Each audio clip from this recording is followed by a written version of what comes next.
Good evening, everyone, and thank you for joining us tonight on the October 23rd, 2023 Maitland City Council meeting.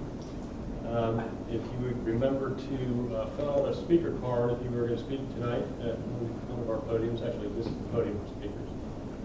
We have speaker cards, and put your name and address on there. It helps us keep track of everybody in the record.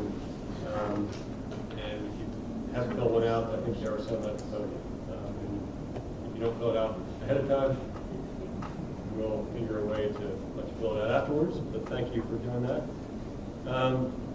And to start this evening, if you would join me for a moment of silence, please.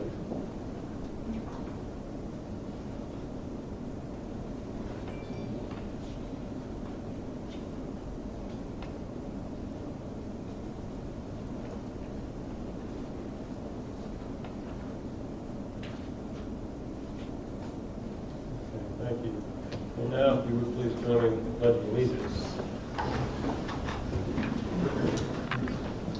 Pledge allegiance to the flag of the United States of America and to the republic for which it stands, one nation, under God, indivisible, with liberty and justice for all. Okay. First order of business tonight, we have a couple of public hearings. First is resolution number 16-2023. Laura, would you please read the resolution title? A resolution of the City of Maitland, Florida, creating a special assessment area after the completion of improvements to the Downright Hills area sanitary sewer system phase 1, establishing the special assessment rate, opposing the special assessment rate against the 79 properties benefited thereby, approving the assessment roll, confirming the initial assessment resolution, and providing for an effective date. Okay, thank you, Lauren. Mark, would you please introduce the item? Yes, sir. As you know, the City of Maitland is committed to providing sanitary service to the Downright Hills neighborhood of the city. That consists of extending the sewer lines and relocating lift station number 1. In the staff report, I've included all the costs that were associated with that, which includes septic to sewer, which is the roadway improvements, the sewer lines, and lift station number 1. There was also sidewalk improvements that were done along with traffic calming. So phase 1 totaled a little over $6.5 million. In order to defray a portion of that septic sewer conversion, which included the lines, laterals, and all those improvements I just talked about, we're proposing an assessment of $4,320. This was first discussed at your public hearing, on Resolution 10/2023 and August 28th, 2023. The amount attributable to the special assessment is proposed to be split equally over 10 years on the tax roll. The property owners that are especially benefited from this project will have a choice to either pay it all up front or take the option to have it split over 10 years. There's some time for them to make that decision on how they want to address that, because for the timing of this, it's not slated to get until the 2025 tax rolls. They have a little over a year and a half for that decision to be made. We've had quite a response already. Now the sewer lines are in place and active, people coming in, hooking up, and paying already. So they'll drop off the tax roll. So when we do the final tax roll, we're keeping track of the folks that have already paid up front. So they will drop off when we do the final assessment roll later next year. Okay. So it's $4,320 all up front for over 10 years at 6.5% interest? Yes, sir. Does anybody have any questions as well? Do you have any complaints? I know you mailed out notices. Were there any objections or? We'd have to do some explaining about what the situation was and how the process was working. So, but we've been messaging this for the last 2.5 years that this was going to be. We've had a couple public meetings about it. So it's so the biggest issues are where people have moved in the interim while the construction was going on or after the public meetings. And I've had a couple of questions, and most of them were about how to pay or how to get on the payment plan, so this will address those issues. Okay. Anybody else? All right. Well, let's open it up to the public. Does anybody from the public have any comment on this assessment or this resolution? All right. Sorry, I forgot to speak. Dale McDowell, 108 D'Angelo Court, but each property owner be in a spot where they would be paid for their own hookups. So every individual would have 4320 plus their cost of hooking up to both sewer and water. Or sewer, right? Right. Yeah, okay, Yep. thanks. Okay. Thank you, Dale. Okay, anybody else? Okay, let's close the public comment period. And is there any further discussion on the item? I have a couple of small issues on the resolution. They're very small. And just, if I could just add them, if somebody has a copy of the resolution from me, already know the resolution. They're really, Just housekeeping stuff. yeah, it's just typos really that I think they're necessary to make sense of the deal. It's on section 4E. The assessments are finally determined and adjusted and shall be levied. So add the word and needs to be in there. And in 4F, the word paid needs to replace the word had. So when we get there, we can include those corrections to the resolution.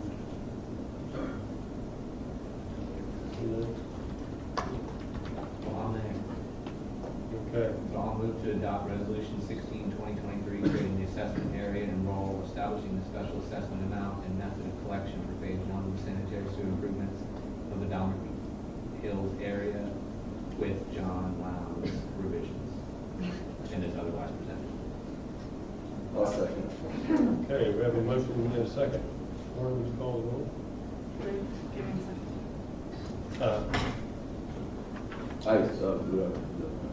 Councilmember Guthrie? Aye. Councilmember Hall Harrison? Aye. Councilmember Wartzel? Aye. Councilmember Wild? Aye. Mayor Lowndes? Aye. Okay, we approve the resolution. The second public hearing of the evening, I believe, may not come off as advertised. What do you want? That's correct. Okay. It was an error with the Orlando Sentinel, and it was not duly advertised, so we're requesting the motion to table and continue the public hearing to November 13th, 2023, and I checked before the meeting, and it's been advertised. Excellent. So, tabling the next resolution, if we can, or next ordinance actually, until November 13th. Does anybody? I'll make a motion to table the second public hearing, ordinance number 14/2022. Okay, we have a motion. I'll second. And a second. Laura, would you call the roll? Councilmember Hall Harrison? Aye. Councilmember Wartzel? Aye. Councilmember Wild? Aye. Councilmember Guthrie? Aye. Mayor Lowndes? Aye. Okay. We are on to old business. Mr. Regentine, is there any old business to report? No, sir. Okay. The consent agenda. Does anybody on council wish to remove any items from the consent agenda? All right. So none. Is there any public comment on consent agenda items 2 through 7? Now's the time. Nope. Okay. Let's close the public period, and if there are no further discussion, the motion will be in order. Make a motion to approve the consent agenda. Okay, we have a motion. Second. Second. Laura, would you call the roll, please? Councilmember Wartzel? Aye. Councilmember Wild?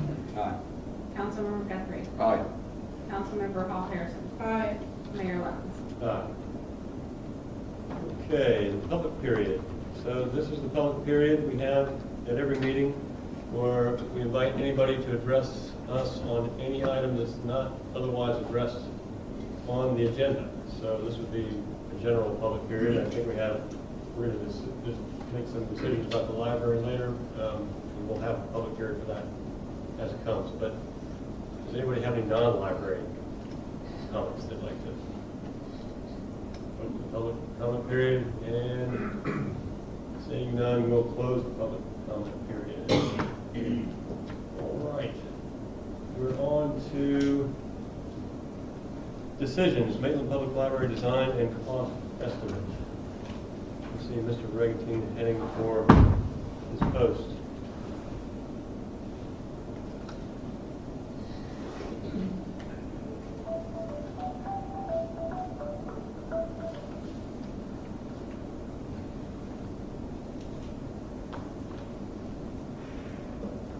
Thank you very much. I just wanted to start off by giving a little bit of history on how we got to where we are tonight. The City of Maitland started on a serious review of library back in 2017 to determine what the options were for upgrading or improving the facility. In 2018, a city facility assessment was completed, the Borelli report, which I think you're all very familiar with. Based upon that evaluation, the City Council determined that upgrading and renovating the facility as a library was not the best option as we move forward. As requested by the City Council in 2020, a comparative site evaluation process was done for the existing library site, a city-owned parking lot to the north of Independence Square here, north of Horatio, and Quinn Strong Park. At the conclusion of the evaluation, the City Council chose Quinn Strong Park as the most appropriate location for the library. On September 14th, 2020, the City Council voted to approve Quinn Strong Park as a preferred site for the new library, and based upon this, the Council decided to move forward with preliminary design and public involvement on the library. In May, the City Council selected HBM Architects to start the public engagement process, take input on the design of a new library, put some costs together, and help the city decide the best course of action to take if we were to move forward with the construction of a new library.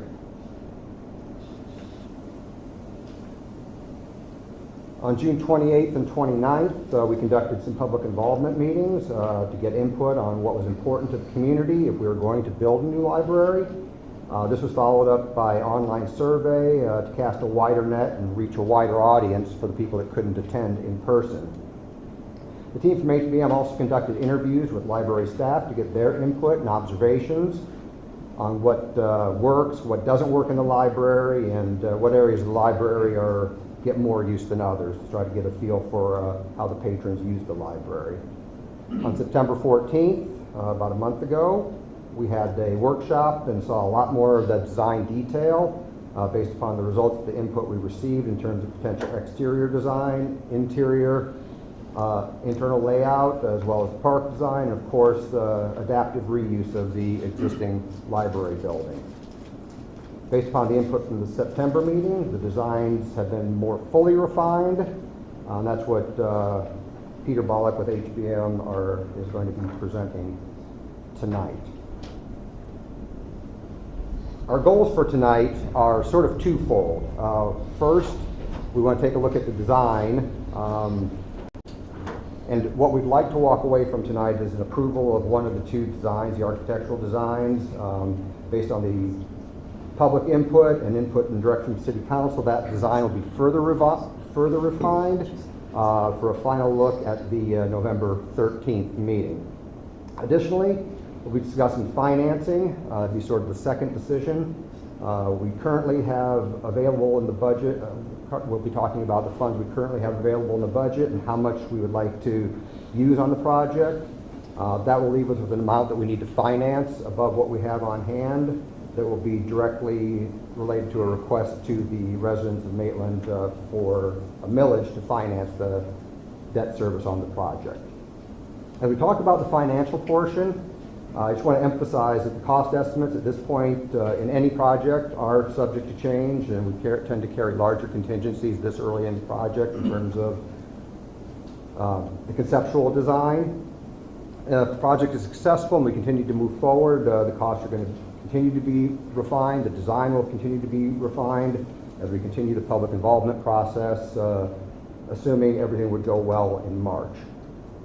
At the end of the presentation, I'll be discussing the remaining schedule and decision points as we conclude the conceptual design phase.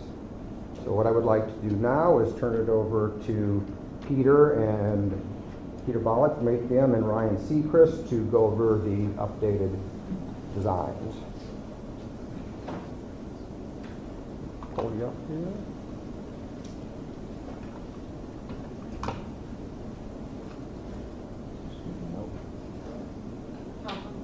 Top one, thank you.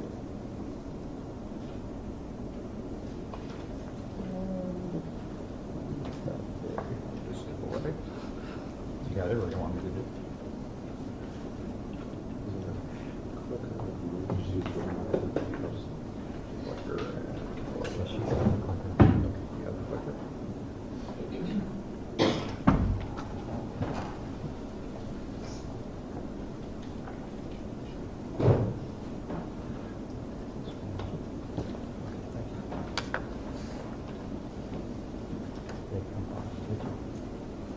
All right, well, thank you, Mark, and thank you for asking me to attend and speak about this project. We're very excited about it. I'm Peter Bollock. I'm president of HBM Architects. With me tonight, Ryan Seacrest and Miguel Martin, local architect, part of the project team. As Mark outlined, a lot of the work that's been done to date, I think he did a very nice job of really referencing and supporting strongly the idea that a lot of significant community engagement has been sought, and I'd like to just extend the fact that will continue to be sought for the project. I think the objective from everyone here making these decisions is to make this a library for Maitland and unique to Maitland. So with that, our engagement was very helpful in the process of the design. It went beyond just a sense of what people would like to see in the library, but also went into a little bit of a creative program during those engagement sessions to kind of organize the building and components on the site and think about potential pros and cons about different design type of arrangements that would be appropriate for Maitland. And I think that the takeaway is one that is that each step things get more and more refined. The options are considered more heavily and more carefully, and continual kind of evolution of the overall objective is fully considered. Most importantly was about a month ago, I gave the presentation to you all that was very far from what you'll see this evening, but the input that you provided us at that time was also considered into this presentation. So conceptual design really is very, very early. As Mark has indicated, we'd like to get a direction from you of which direction you'd like to see us move forward with the project, because we were asked to design two specifically different libraries. So there's an option A and there's an option B. And I'm going to talk a little bit about the basis of both and how they came to be. Option A is a little bit more contemporary, and option B is a little bit more traditional. To begin with option A, giving everybody the general overview of the site on Quinn Strong Park. Overwhelmingly, input suggested that the library be to the northeast quadrant of the site, as you see it here as item A. The development of the park then to the south towards the existing library will have a number of different features in the park for the community, and Ryan will speak to that in just a moment. The other component was parking that would be supporting both the park and the library, and additionally arts and history, arts and culture was discussed and placed to the northeast or northwest of the site. So option A was developed with some inspiration that's unique to Maitland. Three different kind of major categories were brought forward to consider. One is a Florida modern defined style, or a Frank Lloyd Wright influenced style, as you see on the top left image in a kind of a mid-century structure. The second is the Mayan influence with the Art Center and its impact to this region and this community. And then the third is the fact that along Packwood Avenue we are part of a new development that is grounded with this building here, Town Hall, City Hall, and a style that is, as you see on the right slide. So this concept was mixing a little bit of all of those components together to create a more contemporary library. This is the entrance if you were coming off of Packwood Avenue. The main library entry here, a plaza that would link perhaps across adjacent Maitland Avenue to the town center, City Hall, with maybe a water feature and inviting kind of pedestrian linkage to the front of the library. Along the east facade here, you'll see the fact of the Florida Modern influence, the kind of Frank Lloyd Wright influence with these wood louvered screens. This is an east-facing facade, so the windows that are on the second floor into the adult space, we want to make sure that the sun glare does not be a force that is non-inviting for people inside the library. So the screening option of that type of architecture is influencing this facade, as well as the vertical long elements of the columns kind of coming back to the Mayan structure of long pilasters. This view is in the park, Quinn Strong Park, looking north. The building would anchor the north quadrant and open to the park. The park, and again, as Ryan will speak to, a lot of the components within the park, is a great opportunity for not only a destination itself to the community, but also an opportunity for the library to blur the line of interior and outdoor space for additional programming. Programmings are one of the biggest activities libraries are doing today, and to have that opportunity to do outdoor programming is really a great asset. This is the west view. This is the main entry to the library from the parking. A lot of the visitors, customers, patrons would come park here on the west side and enter the library. And this is the kind of facade that you see again as more of a contemporary style of architecture, but blending the Maitland City Hall architecture, the mid-century modern, the Mayan influence, all in kind of a composition that plays off of one another in a nice, I believe, a nice and inviting way. Features that are convenient here at the entry would be a book drop, walk-up book drop that would enter material right into the staff space. I'll talk a little bit about the floor plan in a moment. But the prominent entry portal right here that you see on the west facade. The building, as I mentioned, would have the opportunity to have programming happen interior and exterior of the structure. On the upper floor here, you see space that is immediately adjacent to the interior adult collection and adult seating areas. This kind of wraparound upper patio balcony can have functions, programming functions, or just nice seating under a shaded, protected kind of structure that has great views deeper into Quinn Strong Park, as well as the first floor here, the doors that would be the portal between meeting rooms that would expand opportunity for programming to the outdoors.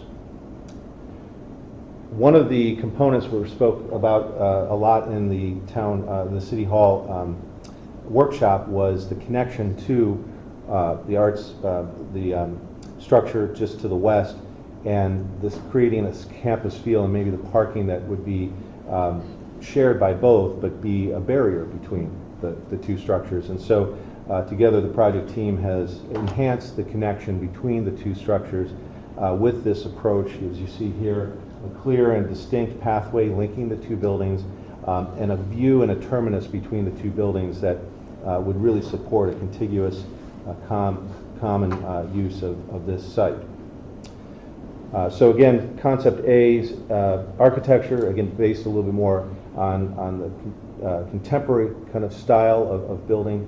And Ryan, if you'd like to come up and talk a little bit about the features of the park.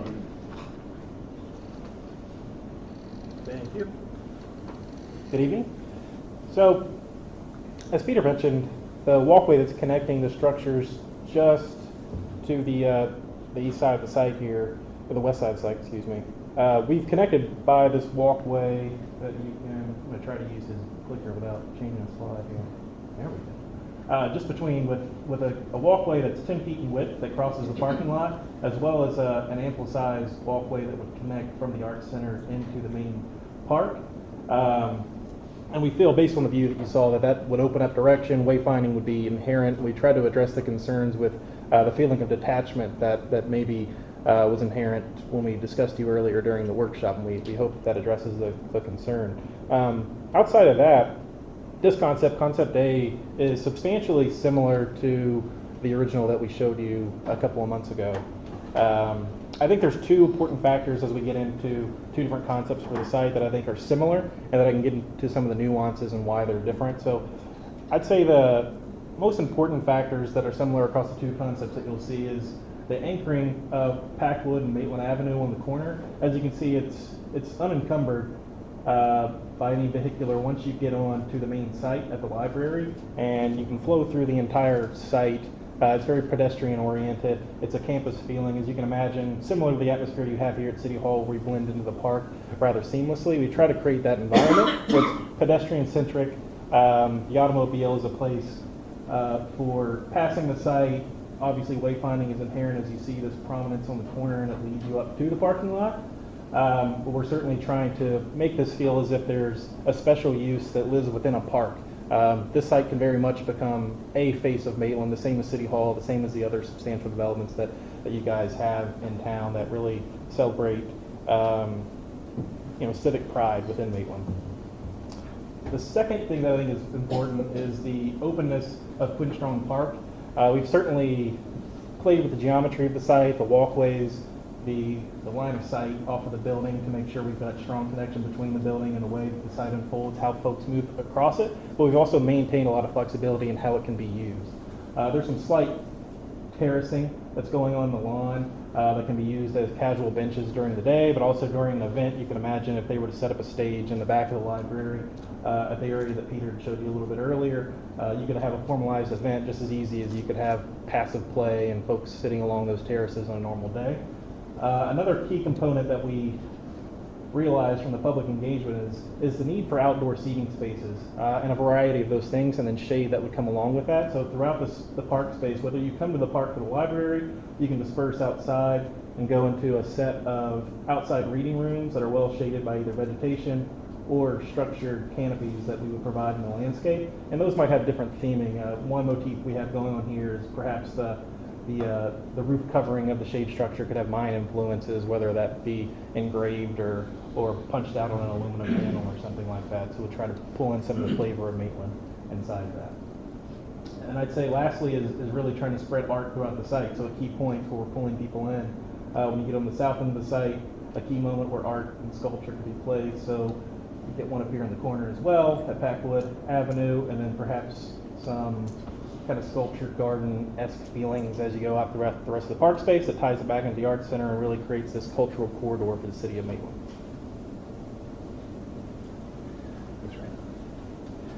So any and all of these features, both site and building, are up for continual evolution and input gathering and suggestive adjustments. I think the objective that was asked in this phase of the work was to create that concept, which is really a high-level understanding of what is possible.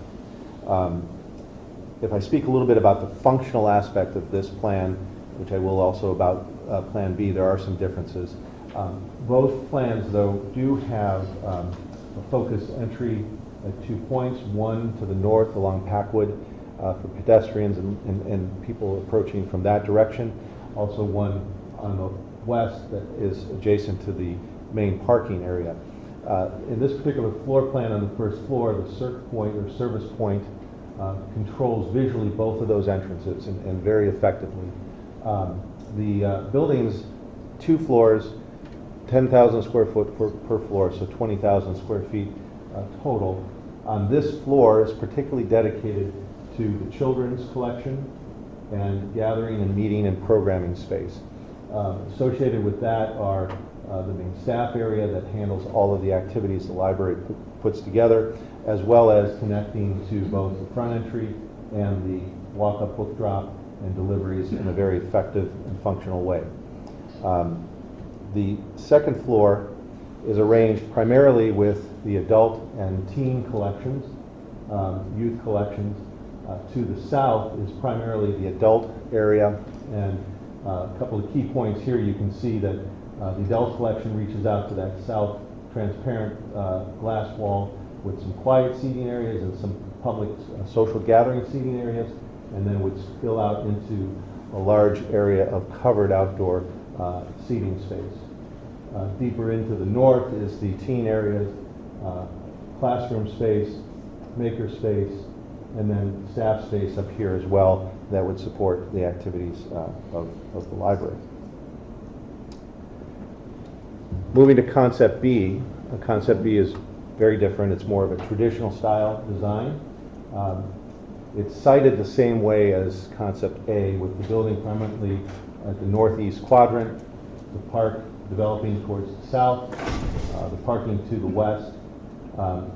But this building has been developed around strong suggestion to look at the existing library architecture. So the images you see up here are your existing library, and the architecture and the features that were about that building have been translated into this building, a much different scale, but elements like pitched roofs. You see a breakdown of 3 bays, of a central bay and 2 flanking bays, punched openings that are kind of arranged in a rhythm around the building with different elements that support different activities. The center bay is a primarily high windowed bay that is, as you see when we get to the site, to the floor plans, the primary social gathering space between both floors. And then extending around the perimeter are some overhang colonnade porches that also reflect back to the original architecture of the existing library. So similar to the Concept A, we do have 2 entrances. This is the Packwood entrance. The approach is a pedestrian pathway that is very inviting up to the main entry of the library. This is that linkage to the intersection of Packwood and Maitland and the City Hall across the intersection. This is at the intersection, just a little bit different view of that front facing Packwood elevation. Moving to the park to the south, as Ryan will speak a little bit, the park design is a bit different in this concept, and these things can be kind of combined or changed up between option A and option B as well, but different little idea on some of the features here. You do see the building as architecture that is more traditional, anchoring that north edge of Quinstrong Park.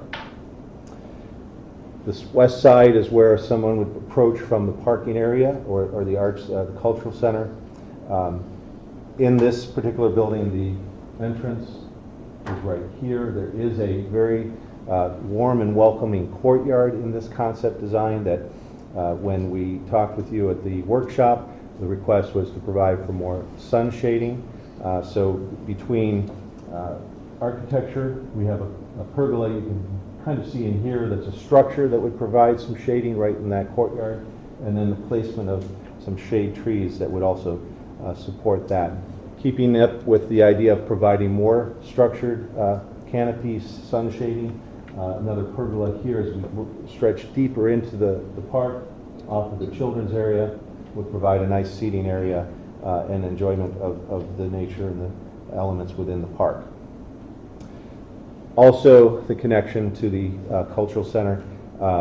This is that view linking the 2 buildings so that there is a obvious and strong reinforced connection, a safe passage between the 2 campus anchored buildings. And Ryan, would you like to walk us through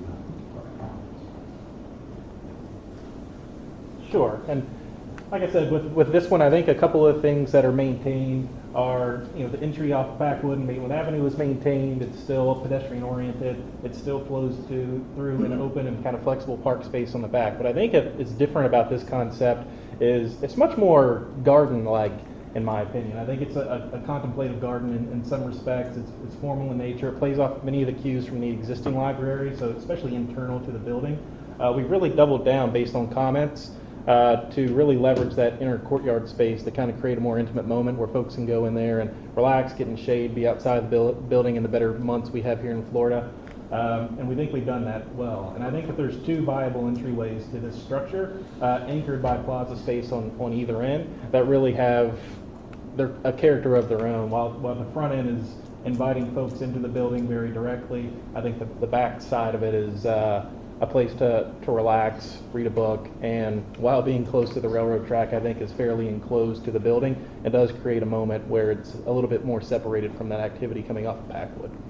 On the back side, I think one of the additions, you'll see a lot of the connections are the same. We're still connecting to the same spot on Ventress Avenue. The shade structures that I pointed out in the former concept still exist. There's still the same kind of structure that would have maybe mine influences engraved in some of the paneling or the roof structure of it.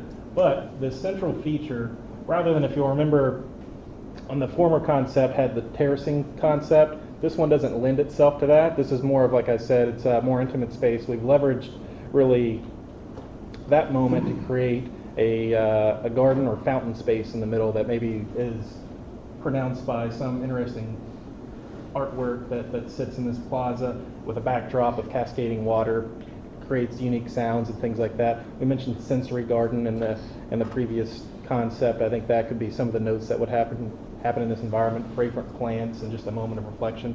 Again, on 30-minute intervals between the sunrail passing, but nonetheless, it's an opportunity. From there, I think a lot of it remains in the spirit of the big moves we want to represent in the concepts. A lot of maintained legacy tree canopy, passive open space that has the ability to be programmed formally or a normal passive day in a park space that people are invited to. I'd like to just take the moment to reiterate the importance of libraries today in communities and the advancement of libraries in partnerships with other civic components, collaborations between parks and other entities. So while we're here on the site plan, I think it's important to note the Arts and Culture Center to the north, the buildings that it operates with their program, to the library, then further through Quinn Strong Park to the renovated library for other use, and then even further south to Lake Lily. I think the library has this wonderful opportunity to be that anchor between all of these components, and that is something that we see all over the country happening very, very prominently. A little bit about this building plan. The two entries here are more aligned with a direct kind of main space linking the two. On the left, flanked by the staff area that is addressing the parking, the walk up, look drop, the deliveries and everything about control of those two entry spaces. The middle section here, as I mentioned briefly on the one rendering slide, the very tall two-story windows. This is that main gathering area with new and popular material and seating areas would allow access to this kind of courtyard developed element within the south part. This floor, like the option A, is also dedicating its plan to children's and collaboration meeting and programming spaces. As we get into questions, I can go into detail more about the different program spaces within the plan, trying to kind of keep it high level right now. On the second floor, similarly to A, adult spaces to the south here with reading rooms and views to the park. To the west is more of the teen maker space. Both projects have multiple types of meeting spaces for small group study, for conferencing, for large group programming, and a lot of different activities within the building. So the third component of our conceptual study at this stage was to look at the existing library. And the plan here, as you recognize, is the current library, the original library with its additions. It has a courtyard element within it as well. The repurposing of this building is thought to encompass now the History Museum and the Telephone Museum. And both of these spaces would essentially double the space that the two components have currently. There is the need for their expansion, for their both their collection as well as the ability to make it available to the community. So the building takes advantage of the kind of structured wings of the existing structure to have those two different type of museum spaces developed, anchored around a courtyard space with some meeting room activity for functional support of that program component. The building here would have a complete envelope and mechanical and facility upgrades and replacement, and then the fit out of the interior spaces would be suitable and supported of museum-type quality of space. So the building is looked at this level, conceptual design, as a complete upgrade of the existing facility, fixing both the long-term maintenance issues that may exist as well as repurposing it for a new use. So I think the decision really on the library building comes down to the development of Concept A and Concept B, which have very distinct differences. Again, one is a little bit more contemporary, influenced by Florida modern architecture, Mayan architecture, and Town City Hall, where Concept B is a little bit more traditional and influenced by the architecture of the existing library. While we really encourage input, and it could be on either concept or it can be a combination of concepts, I think that there is always a time in a project to kind of come to consensus of a specific direction, whether it's A or B. However, as you know, as I've said and as Mark has said many times, we are really early on in the process, so design does not end here. The process will continue to evolve with input and refinement to make it really a very special and unique library for Maitland. A little bit of the schedule, as Mark mentioned, really here October 23rd is this meeting, but we are going to step back with your input from this meeting and then prepare a final presentation on November 30th, incorporating the input we hear this evening. And with that, I think, Mark, I'll turn it back over to you for... Okay, well, thank you, Peter. It's very exciting. Certainly to be talking about a new library here. And I guess the way we'll do this evening is that the council will ask questions, we'll go back and forth for a while, and we're going to open it up for public comment as well, and then some more discussion, just so we can make sure that everybody's heard and all the comments are properly taken into account. That being said, does anybody want to start off?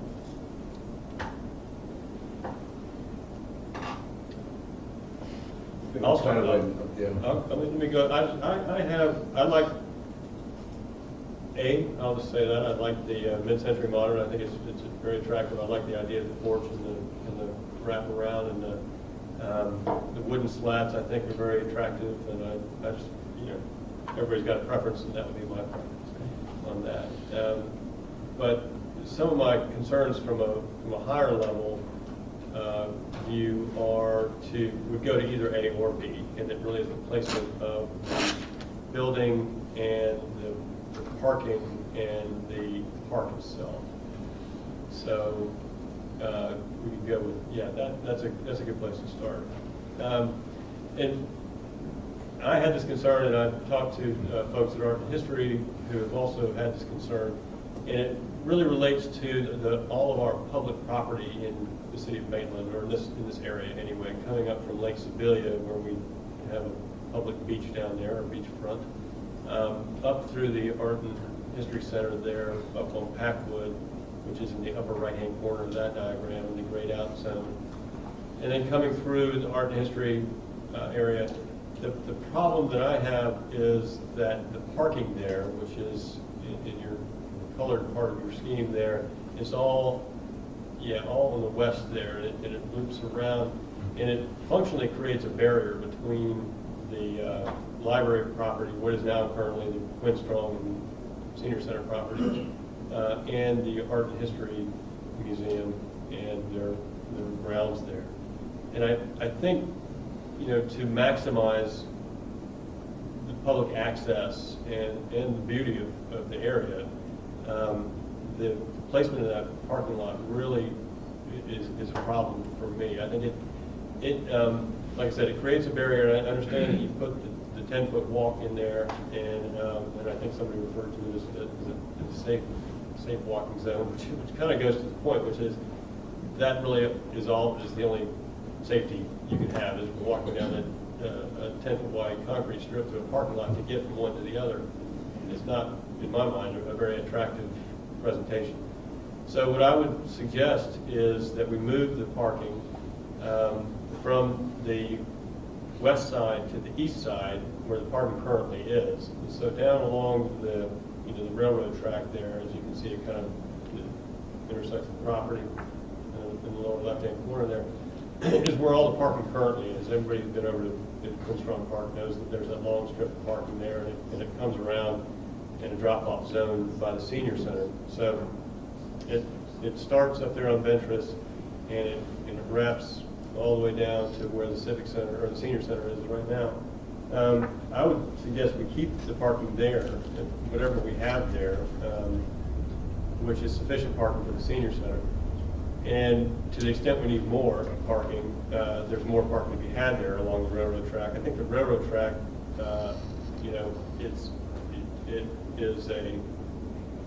it's not going to be an attractive zone, I think, for people. So it seems to me it's a good place for parking.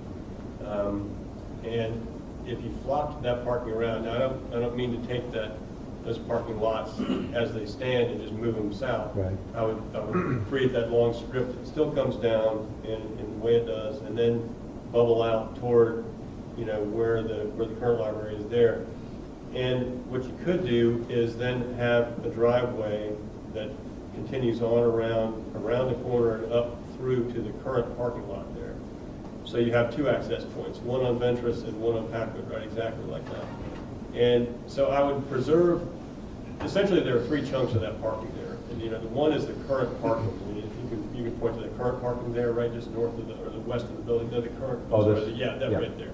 So that's currently shared parking between A&H and the city. I would leave that parking lot alone, that third of it, and so it's there already, and it can be enhanced to the extent it needs to be.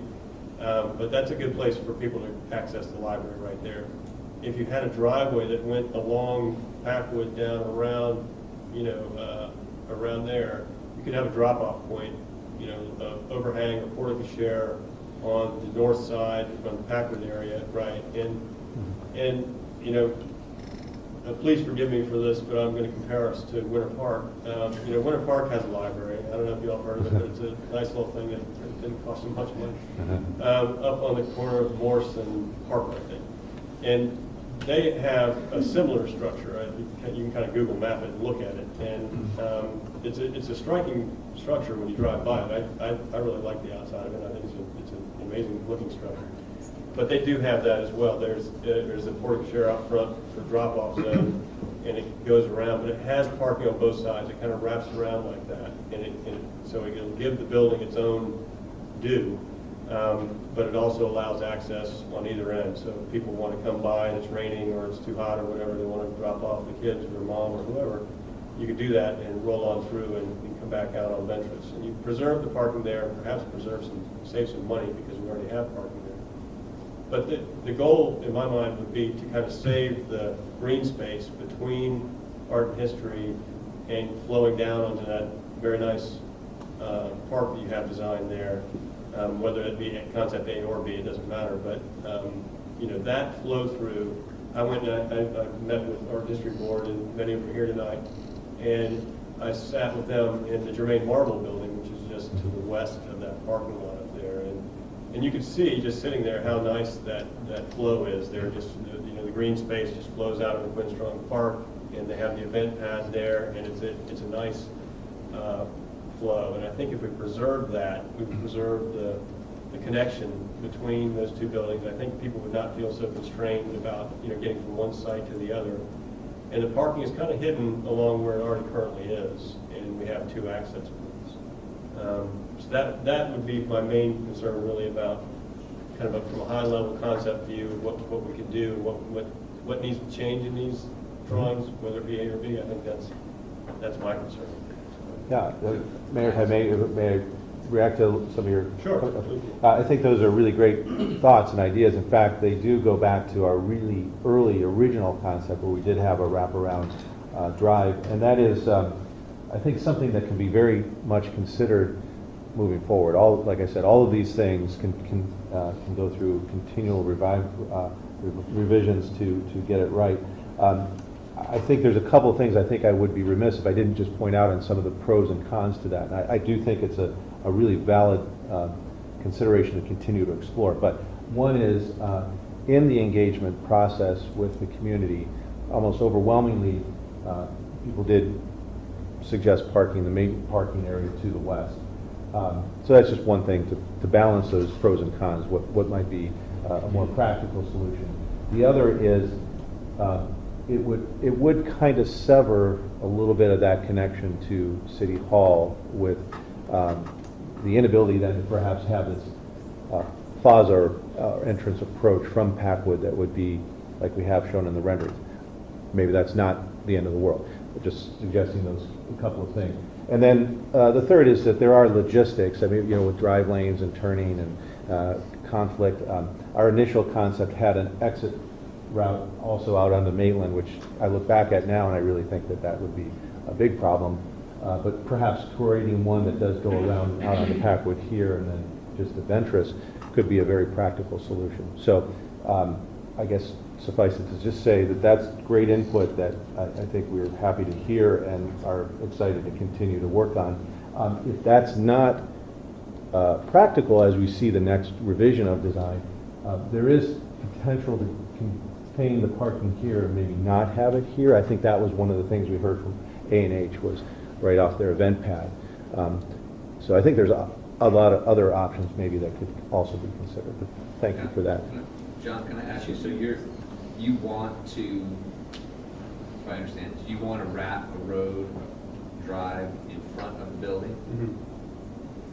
And that is actually, I mean, if you, it sounds obtrusive, but actually if you really just Google map the Fair Park Event Center, I mean, you can almost not see it. It really is just the parking lot is a bigger aspect of it. When you get down to you just really have two drive lanes, which are fairly narrow, or you could have one, I guess you could have it one way. If it was one way, yeah. Yeah, it really is a fairly unobtrusive little trail around the front of it, and then connecting down. And like I say, you can drop people.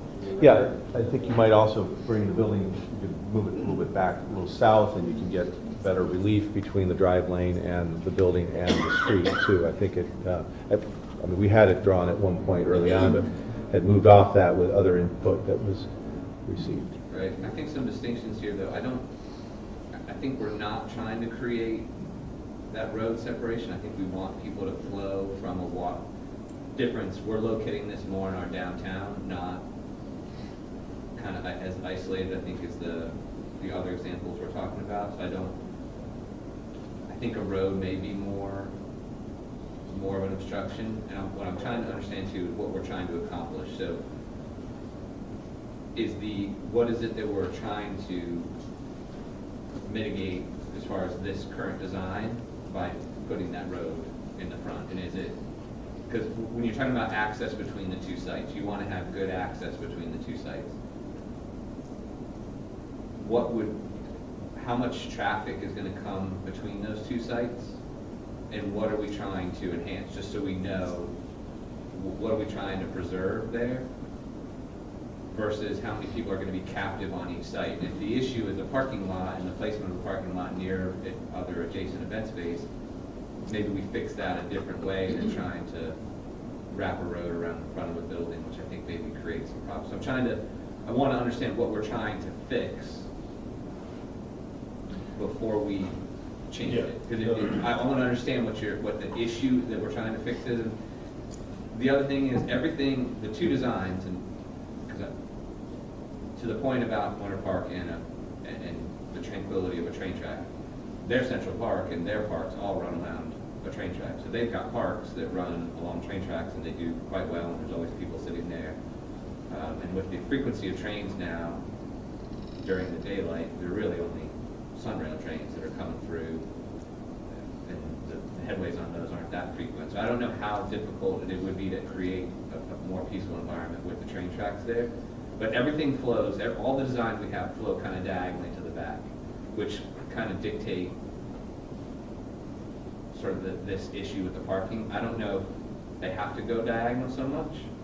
And I think some of that's maybe trees and protecting some of the existing trees that are there. Yeah. And then what potentially a road would mean if we were to do that, and would we lose some of those trees? But I'm not sure that, I just want to understand the problem before we try to fix it through, because there may be other solutions to fix the problem other than drawing the road in, which I think might create other comments, that's just mine.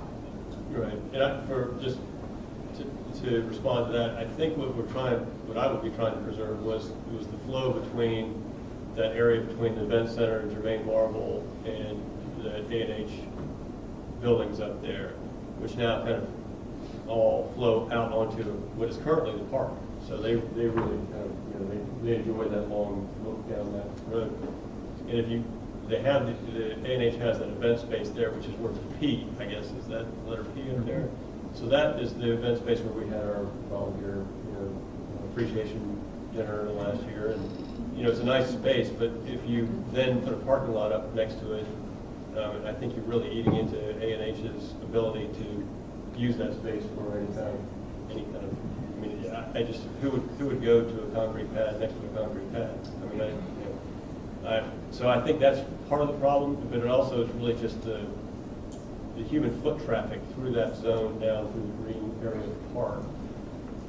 And as to the trees being saved, I'm really just suggesting that we not change what's already there, which, that strip of parking is already, it's concrete, Right. Already there, and this wrap a driveway around is not too broad. I guess, what would you need, 12 feet? I think the challenge though too is, I don't know if you all, when I go to places that have 2 parking lots, it's harder. And then I also think that the potential from the flow from creating a road now that goes from Packwood to Ventress, I don't know if that opens up. I haven't thought about it thoroughly, but I know sometimes when you create cut-throughs, you can create problems, especially with the train tracks that play there, because I think also you've got the train tracks there and all those issues. So I think if the issue is having parking lots next to event space, then maybe there's a way to look at this other than kind of rerouting a road. That would be my thought, if that's your concern. If the concern is with event space next to a parking lot, I think we could task them with maybe trying to fix that problem. I see what Councilman Wild's saying in the sense that when I hear Mayor Lowndes talking, I hear about like people being able to easily walk back and forth from art and history. I don't see that as a common enough occurrence compared with like the architect saying people walking from the city center, like from City Hall over to the library. The event center, which I've heard feedback as well in the last week. From art and history about that concern and agree that that could be addressed. Certainly we want to try to make this as pleasing to everybody as possible, and I do hear that we can continue to evolve this after tonight, that it's not necessarily the parking piece, something that the parking looks the same in both designs. So for the task we have tonight, I don't know that I see the right. nonverbal, but I also agree with Councilman Wild, to just continue with that Winter Park example. One thing I hate about one-way driveways and parking is that you don't know there's no spaces until you've gone all the way through it. And also, as someone who frequently has to look for parking or navigate through parking with children, I prefer like more of a square shape or something kind of where I can see everything in it as opposed to like a long path. And the example, the Porte Rocher from Winter Park is actually in front of their event center, but I think the parking at Winter Park is one of the worst things about it. That being said, that's not necessarily comparable, but I have some concerns about that. But at the end of the day, I would be looking at what is it taking away from the library design to move the parking. But otherwise, I think we should do what is best for everybody. I was going to go a different way, John. So what if you made that corridor in the front? So the east side there, yeah. What if you expanded that? What if you made the connection points between the going down Packwood? What if you tried to enhance that? Meaning the walkways kind of brought you down Packwood instead of trying to link them. Oh, you mean from here? Right. Bring that Exactly, pathway to the north along that edge. That's yeah. And then it leads to the downtown area or to the city hall. So you're linking all of that. So you're creating that flow that we're trying to create in sort of the east-west, north-south corridors of the city. Yeah, because I have walked from like art and history before to like the downtown Get Down, for example, when there was an event at one and it's going to the other, and so to be able to walk by the library Right. similar to what you're saying. And we could have more than one walking path. Yeah. Right, but I'm saying, and I understand what John's saying, and I think there are maybe ways we can help with the concrete not having event space that borders onto a parking lot. I don't know how, but I think having that connection point, maybe being along Packwood so that there's a walking path down there, so that you really are creating that synergy from downtown Maitland, City Hall to the library, and then further down into Arts and History. That would be what I would see to sort of help that connection point, not internal walkways into the park, which maybe then we could shift and use some of that area to create some buffers and bring the parking out of their event space. But if I may, I reiterate, both are really great ideas. I think the drive lane, we actually drew, before we really sought input from anyone, even the client, when we started to work. And so we thought there was some value to that, and I think it's worth looking at it more and considering it more. I like your idea of the linkage along Packwood, because one of the things I didn't think of, it does then connect this more strongly to City Hall. These are all, you just draw through them. I mean, they're continual evolutions of the design, and then you'll start to better understand, one, what is your objective, like your question, what are we really trying to solve, and how then does this one solve it, this one or that one solve it, and then you start to explore kind of other options that may be just more fitting. So I think good feedback. So I have a question. So the pond I'm looking at is going to be a wet pond. Is that just for looks enhancement, or is that functional because of the storm water? Well, Ryan can go into a little bit more detail, but it is, we've gotten our soil testing done now. There's some, water table is fairly low down. It would probably be a dry pond, and it's for stormwater management. Ryan, you want to kind of maybe elaborate a little bit more on that? Yeah, so Peter got the most of it there. It is for stormwater management. It likely is going to be a dry pond. We haven't gotten into civil yet, so we haven't taken any borings, but we were advised that there was recent borings taken in a pretty close proximity that say the water table's down at like 14, 15 feet. So we're thinking it's going to be dry based on our elevations, which means it can reduce. We're showing about 20% of the site right now. Okay. We could probably get that down closer to 15.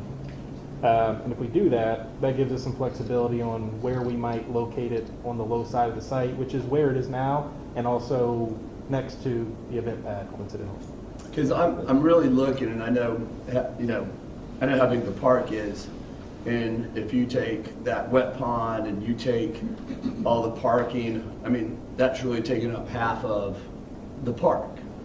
So one of the things that I was going to go with, and I mentioned this last time, and I still think it's a great idea, is to do like a 2-tier parking deck, and we could do it where the existing one is right now, and still maybe even bring it out. I know one of the challenges that we have downtown is parking, and back to that other town down the road. I've gone to events there, and I've had to go park in other parking lots, business parking lots, and I'm sure people on Ventress don't want people parking on the road in front of their house. So, and I know that, and I do understand that that would be an added cost, construction cost, but at the same time, I think it also, for the summers here, one, it would keep cars cool. 2, it would give you a place to get in and out of your car if it's raining. I think it does a lot of functions, and then again, you're having less impervious area. So then, I mean, even that dry pond could even get reduced more than that, and just keep open space. So, and then you have more functionality in the park. So, and I'm with John, you can still put a little parking over there, but, and I know it's expensive, I understand that, but if we're gonna do it, let's do it right, let's make it beautiful, let's, make this modern and pretty cool. So, that's one thing I'd go with. And, yeah, I think that's all I have for right now.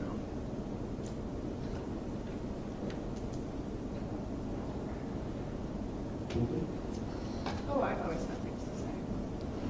I don't want to get into the weeds, literally, figuratively, of the actual terraforming structure. I want to talk about the design of the different concepts, because I think ultimately I want to make Mark happy, which is he wants us to choose between one and the other. Trying to make his life a little easier. I like concept A better. I really, really like the way that there is the cantilevered roof. I like the open space. I like the fact that it allows for those glass doors to be opened up and for there to be an opportunity to program outdoors, indoors. I like that breezeway space that goes underneath of the building. And I think all of that makes it for a really, really attractive space. I think that's beautiful. So I would be really excited to see that as our library. One of the concerns that I have, and I think probably is shared with a lot of people because I've heard from a lot of people about this, is, and as much as, you know, Winter Park has been mentioned, that's triggering for people because we really don't want to end up in a situation where we have something that we're going down that road. What I like about this building and the configuration of it is that it feels smaller. It keeps the intimacy of what we currently have with our existing library. And I think that although the visual structure of B looks more callback to the existing library, I think that the way that this library actually, the A concept, I think it really sits in a way that feels more like what it feels like when you walk into the existing library. So for the residents who really love our little library because it's a very special, small space that is intimate but also serves a lot of different needs in a lot of different places, I think A does that. I want to table the conversation about what we're going to do with the land because I think that dealing with parking, dealing with where we're going to put, you know, outdoor spaces is very important, but I don't know we really need to do that at this stage tonight. I think it kind of confounds a few different issues. But I do agree that where the parking is problematic for the other various stakeholders. And one of the things that I think that does make an important distinction with what we currently have in that design is that people are already used to coming up to Ventress to park to get to the library. We already have existing parking that comes in off of Ventress. It's already there. And I think it would be a missed opportunity for us to pave over more green space when we already have an existing parking lot that is already there and people are already used to knowing where that parking is. So I don't want to go any further into parking tonight, but I just want to express my preference for concept A and to move on the conversation for that. Thank you. So can you pull up concept B? So we're all throwing our 2 cents on the building design.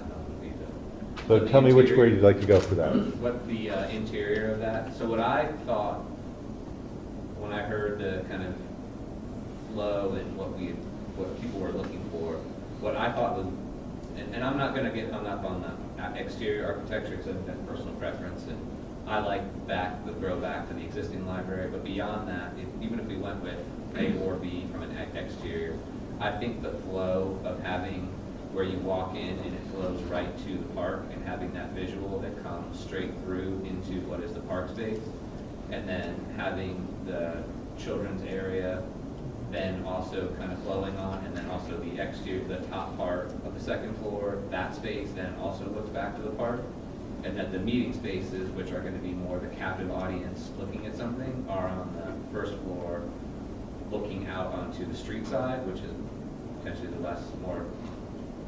less attractive, although the courtyard here doing both is nice. So it seems to me that these designs with having the one open space that flows through the back so that when people are just congregating in the open area entry of the library, it's open through the park. You have that 2-story look, which I think aesthetically looks nice from the front and the back. And then the meeting spaces are in the front, not obstructing that view. And if you go to concept A in that same guide, the meeting spaces on that first floor are in the back. And so if you're walking in the front and the meeting spaces, even if they're glass walls or whatever, you're separating out that flow from front to back into the park, and in my opinion, creating more of a closed off look. So I'm not gonna get hung up on how they look, whether you like mid-century modern or you like traditional. I think we all have a preference on. I look at just how they flow and what the separation is. Also, they both do a good job, although we heard from a lot of people, I think, in the planning side that they wanted that children's area to be very separate and have it be where kids could maybe potentially be a little noisier in a library. So it seems to me that in option B, having it down that corridor and having that long wing kind of area on the first floor, you really are achieving that goal. So those would be my thoughts on looking at the general interior. Great thoughts, and I appreciate it, and thank you for your feedback. You know, the beauty of all of this is this. We could make all of the things you said happen in A, like if they're happening in B too. So it's more about kind of a consensus on the overall feel of the aesthetic, which direction we want to go in, because again, as I say, we've got a long way of design to go. If there was an interest in creating a direct connection from the Packwood entry to the park, we could do that in A as well. I look at that as the beauty of it, the beauty of design. I mean, these all can be continued to be explored and implemented. I have a couple of questions. I don't think it was the view I saw tonight, but it was on one of the other things I had seen in terms of the view, like but it was a rendering, not like a photograph. And one of them showed, like in concept A, it was looking out on the, I'm calling it a labyrinth lawn, but you know, the big lawn. And in concept B, it was looking out on, it was like the view from inside the library looking out, and it seemed like it was looking out more on like the water. I liked that, understanding that those could be interchanged, but I liked the like looking out onto the water as opposed to that. And then with I noticed that the children's section is on the first floor in both concepts. Is the indoor-outdoor function the same in both concepts? Or? Similar, but different. Different. Like on A, it goes out to the east.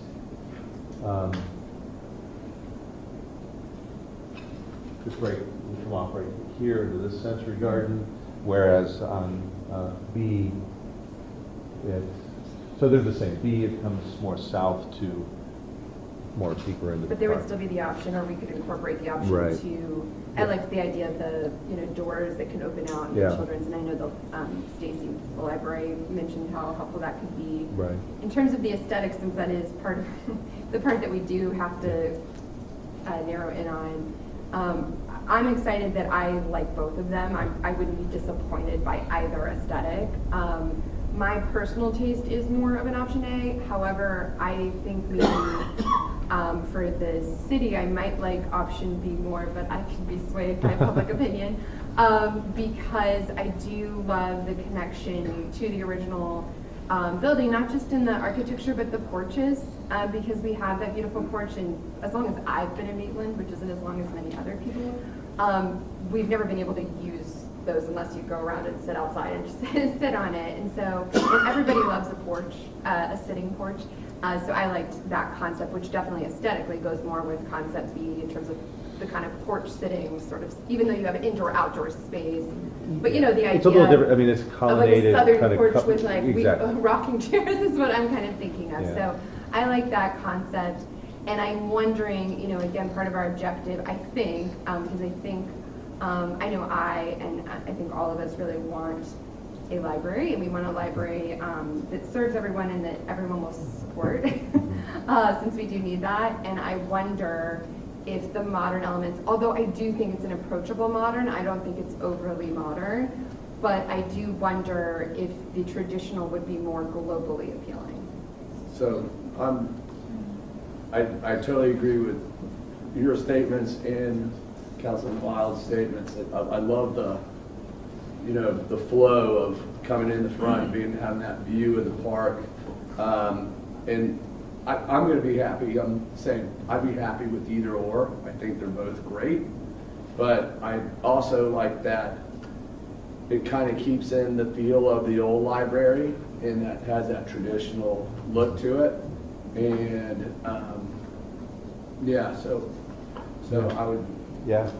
I mean, it's tough, isn't it? I mean, they're both kind of very Yeah. cool. But if I may just comment on your thought, you know, when we do libraries that are grounded with some values or inspiration of a community that go a little bit more in the contemporary direction, I feel particularly that it's important and incumbent on us to demonstrate how and why we did that. And I think this contemporary building that's concepted right here is very strongly connected to these three elements within your community that are more traditional or more historic stylized elements. If you wanted to go in that route and you're concerned about it being maybe too modern, we can continue to build the story behind it and make it even more obvious how they're, you know, I think it took a little bit of my explanation to explain why the wood screening on the east facade is both practical from a functional standpoint, but is influenced by Frank Lloyd Wright architecture. If we continue to evolve these details, we can make a real strong, compelling case that a contemporary building is grounded in traditional attributes of your community. Okay, well, we've been blessed by everybody's participation this evening, so why don't we open it up for public comment and get your ideas and concerns.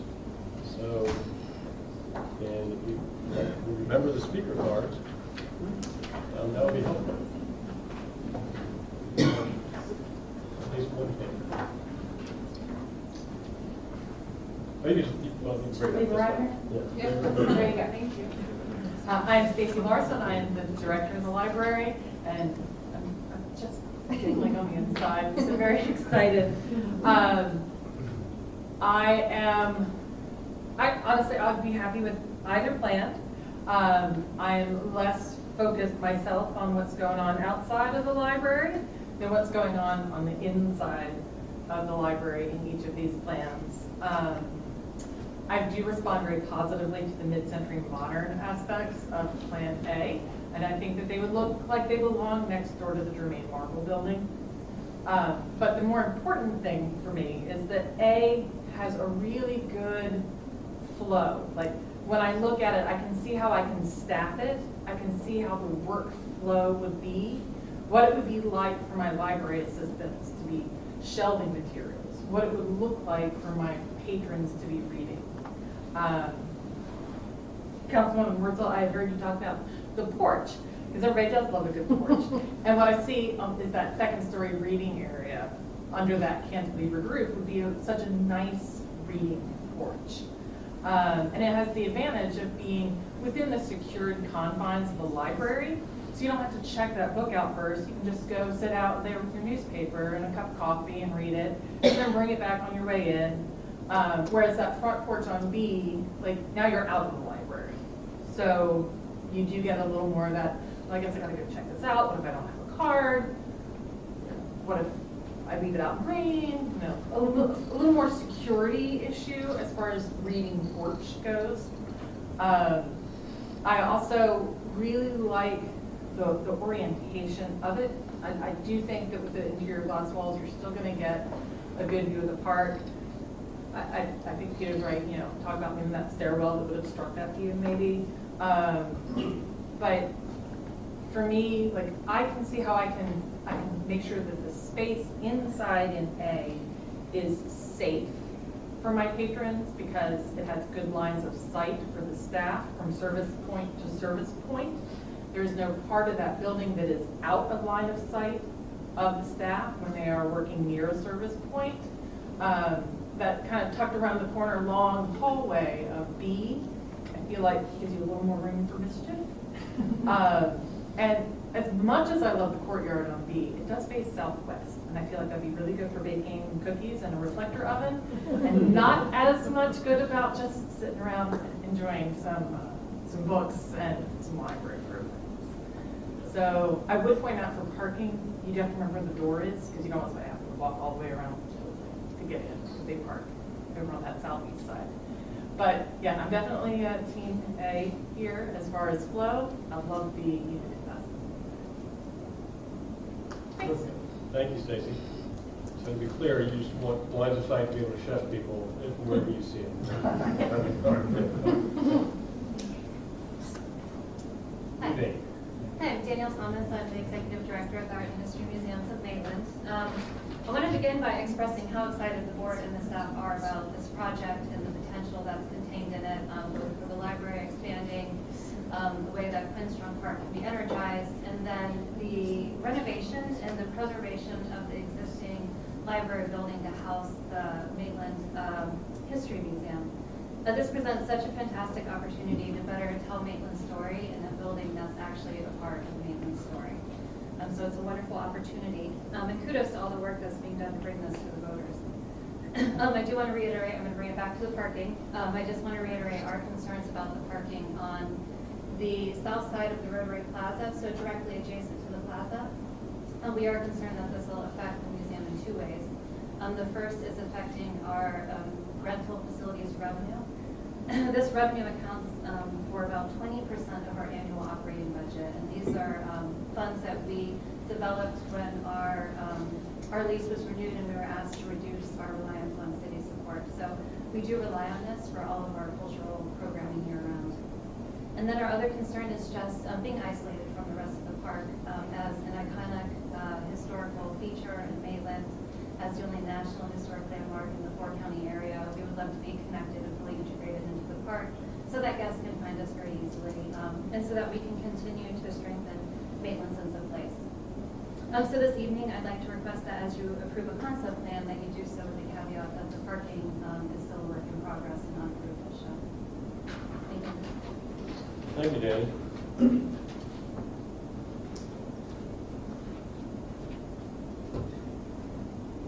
Good evening, Council. Bill Randolph, 331 White Oak Circle. I'm also on the board at A&H. I'm the first vice president. Been on the board through the merger probably about 10, 12 years now. And I emailed y'all some documents about our lease. And we just found out last week or the week before, Mark had told us that they pulled out lots 8, 9, and 10 from that south side. In 2015, we submitted a master plan, and there was two reasons for it. One was the event plaza was half in lots 8, 9, and 10. And so we requested that to be included. In fact, I think Cliff might remember that, so that it was contained within our entire lease. Well, now it's back to half in and half out, because the staff told us that because we didn't do the sculpture garden and that was a reason for taking it out. But we did do the event plaza. We spent $70,000. In fact, since 2011, when one council member said you need to have skin in the game, we spent almost $1 million in improvements over there, from GMB to the gallery space, as well as the event plaza. So I think we've been a good partner, and sometimes I wonder about these decisions. I know in 2017, I think it was, or 2020, we came back in to extend our lease agreement so we could get the new art school going. But anyway, now we're back to square one, where half of our event plaza is in our lease and half is not. So, and regardless of that, I would rather see that sculpture garden south of the event plaza. And part of the reason for that originally was to give wedding parties and people an area that they could go down to and do photos. So I think there's a lot of opportunity, again, to continue making this green space, shift the parking elsewhere. I'd like to also point out, and I know I've pointed out to some people, Packwood and Maitland Avenue is one of our worst intersections, primarily for pedestrians. And here we're now going to take all our traffic and send it down that road. Most of our projects, I believe, in the past have required 2 ingress-egress points.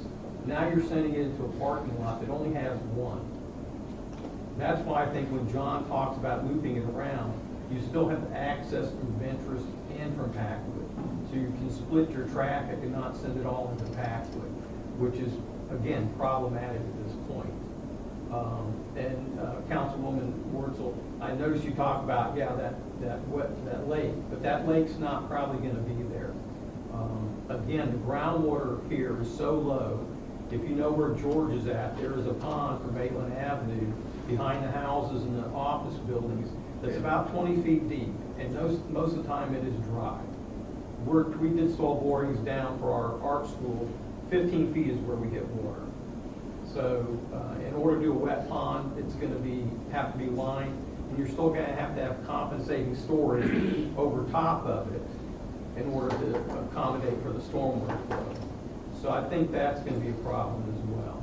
But, you know, again, I would reiterate what Danny's saying. I would really like y'all to have the caveat that parking would be included in this decision.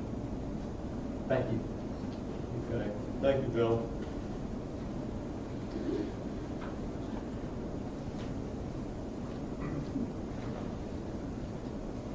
Joan Randolph, 331 White Oak Circle. Hello, everyone. I know this is an interesting process going through.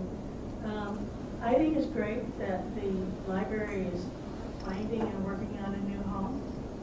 And I think that some work has been done, and I'm finally glad to say that I'm glad the city is recognizing the fact that there are other cultural partners that are involved in this that haven't been involved to the extent they probably should have. But that seems to be corrected, and thank you very much. I appreciate what Lindsay said, Commissioner Harrison, that, you know, that there's still time to work on the plans, to refine it. There's no reason to get too far into the weeds. That's so important to how this continues moving forward. I won't get into the one I like the best, but that's going to be up to other people. But if I had my druthers, I'd go with the Franklin Grant. But I'd go with the courtyard. And the architects are very good about coming up with so many different solutions. There's more than one way to work it.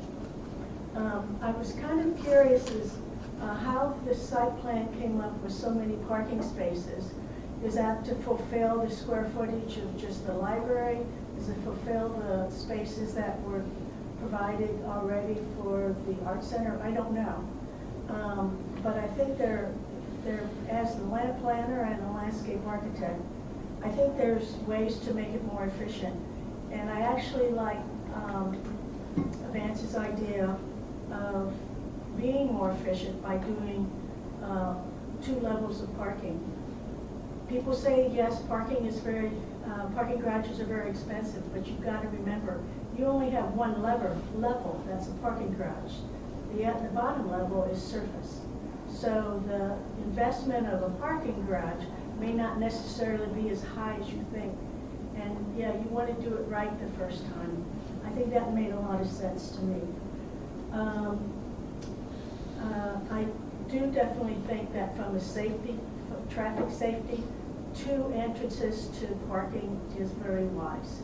However that works out to be the betterment of all the facilities that are planned, I say go for it.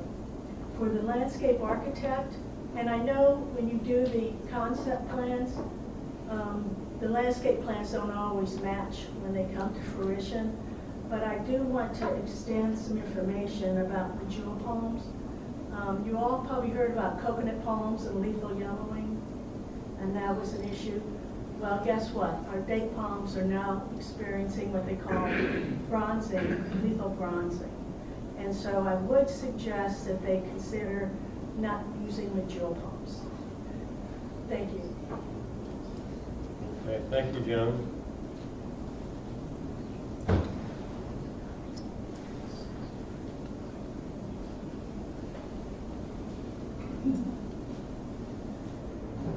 Lori Fuller, 816 Tuscarora Trail. I think both designs are amazing. Probably lean more towards A, particularly since library staff is leaning. So the one thing that I wanted to voice my opinion about, I really like the green space at the entrance, and the idea of wrapping a driveway around, to me, is not appealing at all. If we're talking about the Winter Park Public Library, it's just circled by driveway and parking lots. There's no welcoming green space in front of the facility for people to sit. So I don't know how the parking will materialize, but to have a driveway wrapping around the front, from my perspective, is just not attractive or appealing at all.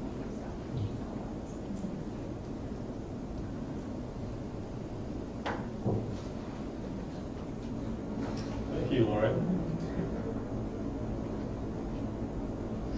Anybody else? Okay, good. All right. Are you good? Yeah. Got two.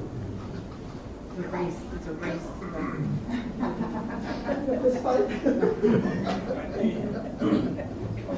Hi, I am Beth Clifford, Ailey, and I'm the one for Chancellor Court. And I'm just so excited as well about the library and its progression to actually visualization. I personally like B, but they both have wonderful attributes. The big thing that I would recommend overall, in addition to what Stacy was saying, of course, is that the spaces be covered not just for shade, but for rain. And that the entrances has an overhang. For instance, we don't have an entrance at A with an overhang, and just going to be standing there in the pouring rain walking into the front door. So something to help in that respect. But I absolutely love the outdoor space that's covered in the back on A, and to flip the pergola to something more substantial to keep the rain out. It's just that between handicapped people as well as children accessing and egressing from such buildings, you really need to have some sort of cover from the rain or such. But otherwise, I'm just very excited about those types of things. I agree with the palm trees. I'm definitely an advocate of more of the trees that are predominantly in that area, which of course we don't see a lot. Thank you. Okay, thank you, Beth.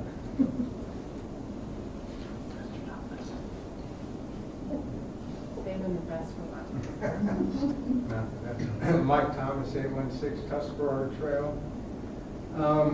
I just want to get this on the ballot.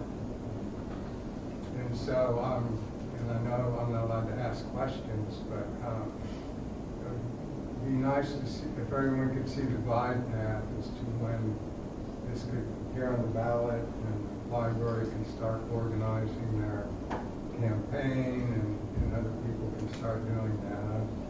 I don't want to see it get hung up on parking or driveways.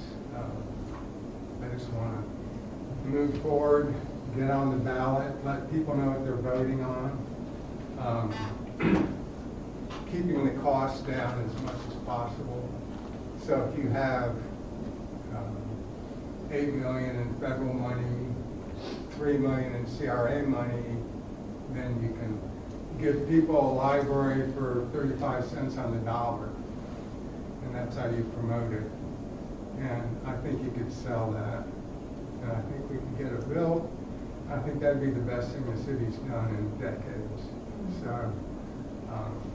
I would move forward. Okay. Get it all done in the green light zone. From the pro. Thank you, Mike. Does anybody else like to have at it? Any other comments? Okay, let's close the public period. And I think we have two decisions we're looking at. One is the design, one is the money. First, I need to do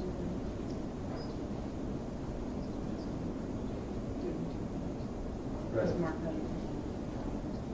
Right. So, is there anything more that we need to talk about on design? We all, have you heard what you need to hear? Mark?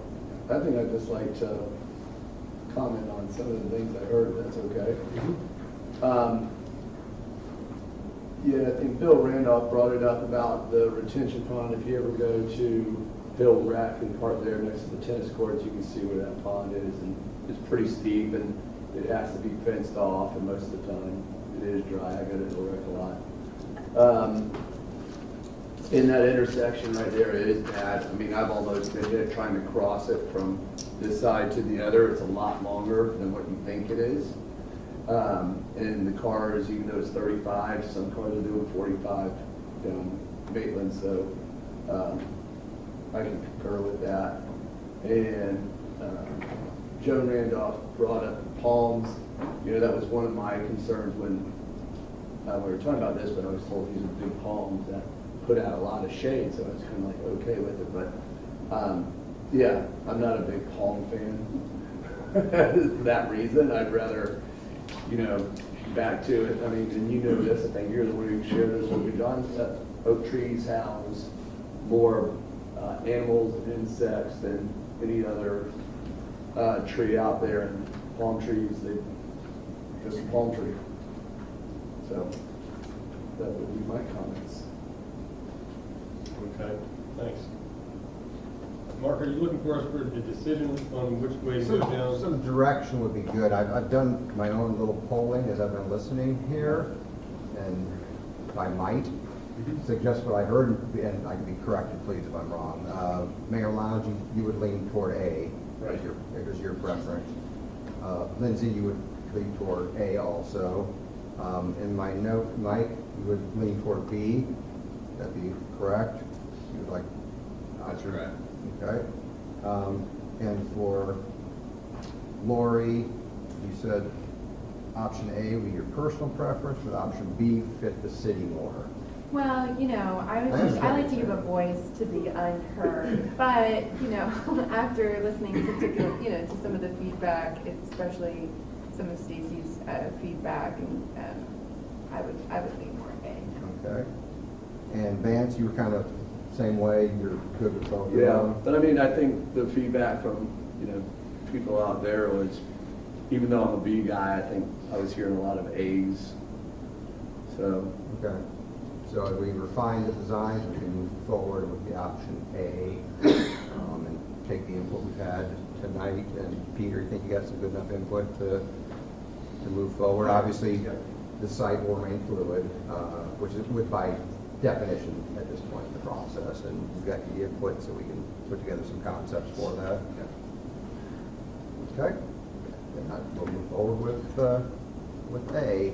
Okay, and Mark, you want to walk us through the funding aspect now? That's the next step.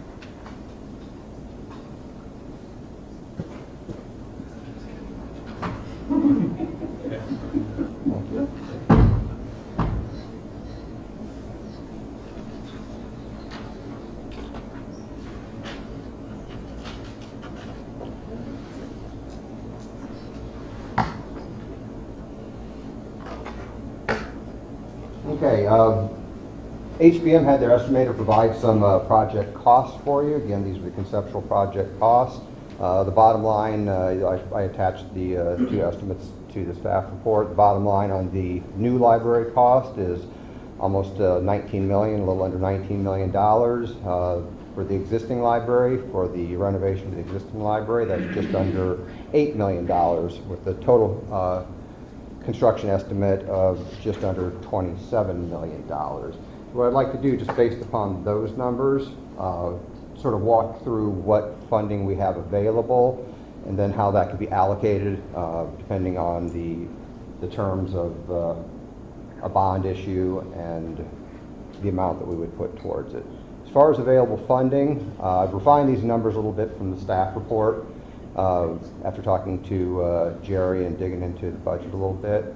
There are three primary sources that we can fund the capital project out of. Obviously, the City Council Capital Fund, which was built in during the pandemic, that consisted of some federal funding. We have the last year of the repayment of the advance from the CRA. So we advanced the money to the CRA. They've been paying us back now that the CRA is working back into black. We have $3.1 million that is coming back into the general fund. As we talked about a little bit during this last budget cycle, this is not a continuous revenue stream, so we like to earmark revenue streams like that for capital, so that money is available for capital. We also have, we're anticipating some park impact fees coming in this year. We talked about the budget. Dan and his group are anticipating that the Maitland West apartments are going to get permitted this year.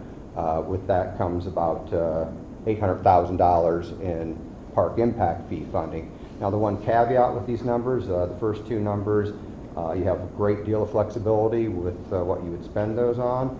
If you would designate the park impact fee money, those can only go to the park improvement piece of this, so it couldn't go to the building or to anything else, just the park improvements for the improvements to the park.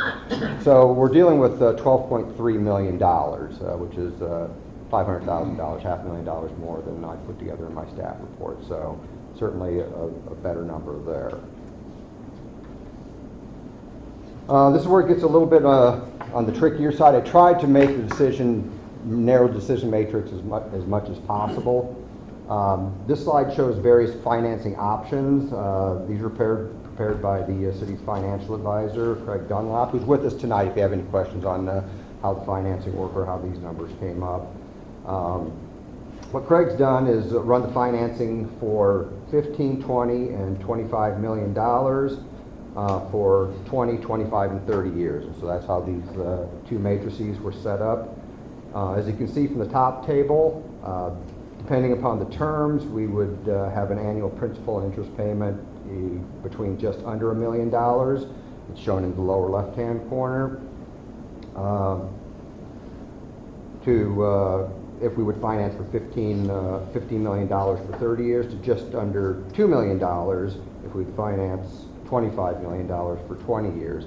And as I'm going through these numbers, this sort of breaks down. I didn't have the $27 million number when we worked with Craig to put these together, but the way these break down in general is that the $15 million number is if we would use all the available funds, you'd be right close to that $15 million funding option. If you would use about half of it, you'd be closer to the 20, and if you don't choose not to use any of those funding sources, you'd be at 27, but that's kind of what the $25 million represents, to sort of give you an idea of what the scale here. The second table equates that to a millage rate, how each of those, how that funding would look like if it were done in terms of a millage rate.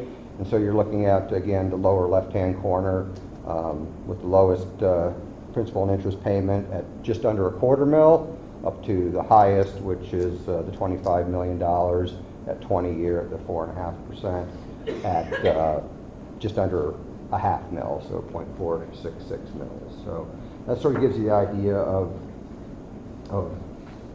what the ranges are, although there are an infinite number of ranges between that. I just wanted to give you a scale of where we would be at.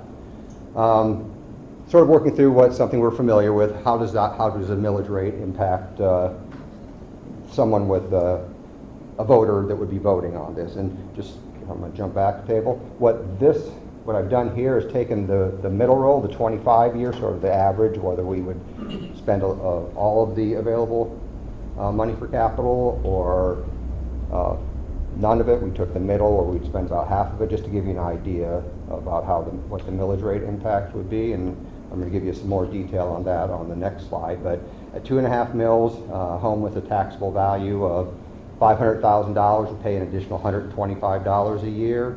At the third of a mil, you're looking at about $165 a year for that same home. And at 0.42 mils, about $210 per year to finance the debt. And so, just so you can see it all together, I took the slide from 3 slides before and combined them all into one slide, which shows each financing option with the associated millage rate and what that cost would be to that $500,000 home, the $550,000 home with homestead exemptions. Again, running from the lowest amount in the lower left-hand corner, which would be $120 a year, up to the highest amount at $235 per year. So this is kind of where I've put everything on one slide for you to take a look at, with the amount of funding we have at the bottom. So the sort of funding section of this is, the first question is, how much of the available funding are you willing to put towards this? If we would get that together, then we'd know where we fall within this matrix. If there's a number a little bit different than that, we can certainly run those numbers and have them available to you at the November meeting. So that's kind of the direction I'm looking for tonight, is how much of that available capital money are you willing to put toward the project? All of it, some of it, none of it, or a portion of where you want to fall in between there. So. Okay. Thank you, Mark. Jim, you have any questions?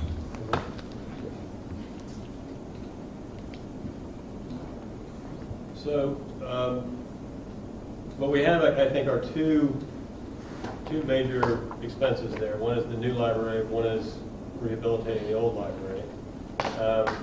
And the new library is $18.7 million. The old library is about $8 million to do something with.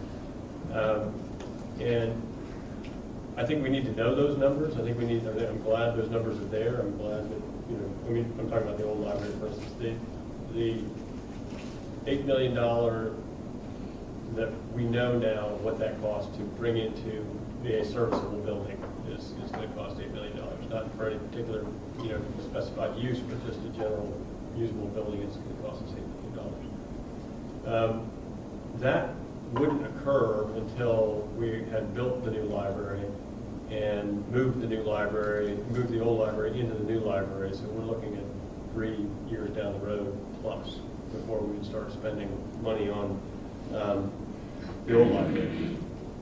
So I'm thinking that perhaps our options are simpler than this. I mean, or maybe the load is simpler than this. I'm not sure that we need to take on the burden of the $8 million payment in this decision. I think that might be a decision for later councils. To get this, and if we're just talking about this library for now, the new library rather, and it's going to cost us $8.7 million, $18.7 million. And we have the CRA money, we have the ARPA money, now just our money in there. What we need, really, all we're looking for at that point is $6.3 million, right? So we're not, I think these charts mainly go to financing the full boat, right? So they look pretty staggering, but if we're talking about really just doing a library, we're just talking about $6.3 million. And so $6.3 million, if we were to take that out to get a GO bond for $6.3 million, the load would be half of, well, it's less, I mean, the lowest you have there is 15 million. So we're, somewhat less than half of that, significantly less than half of that. So it's a little less scary number. I mean, it's not to say that we don't have to keep in mind down the road what's going to happen with the old library, but I'm not sure that we need to go out with this, to tag both of these projects together at the same time when we don't really have a use for the old library. Once we have a new library, we have a proposed use to use it for A&H, and that may be something that happens. It's not a refined project at this point, so I'm not sure we want to, and maybe we do. I mean, this is something we can discuss, but if we need to take that out to the voters at this point to add to the new library another $8 million to create, the A&H history and telephone museum. So I'm not sure we need to have both of these discussions at the same time. I think one can be had before the other, and hopefully we could, go out for this library at a much reduced rate than what these provide. I appreciate that they've been presented, but I'm not sure that we need to bite that big a chunk off right now. So that leads to another question, and it may be that Mr. Dunlop can help us with that as well. Cliff, I mean, if we're down in the $6.3 million range, which is a pretty, I mean, it's nothing to sneeze at, it's $6 million here, $6 million there, still we're talking the numbers, but is that the kind of thing that is of magnitude that we want to go out to a GO bond for, or are there other bonding mechanisms? Could you secure other revenues with a bond that we don't necessarily have to have a referendum on? And what do those options look like? I don't know if anybody's, perhaps I should give it a heads up beforehand. I'll tell you what I know, Craig probably can, as Craig here, I think, so we could So obviously you have GO bonds, and those are the ones that are referendum supported by a specific pledge of millage. Although Craig and I haven't had a chance to discuss it, he may disagree about whether we make a specific pledge or we make it more general because of what happened in 2008 with the crash and the property taxes fall. But so that's the one we're talking about, the voted way.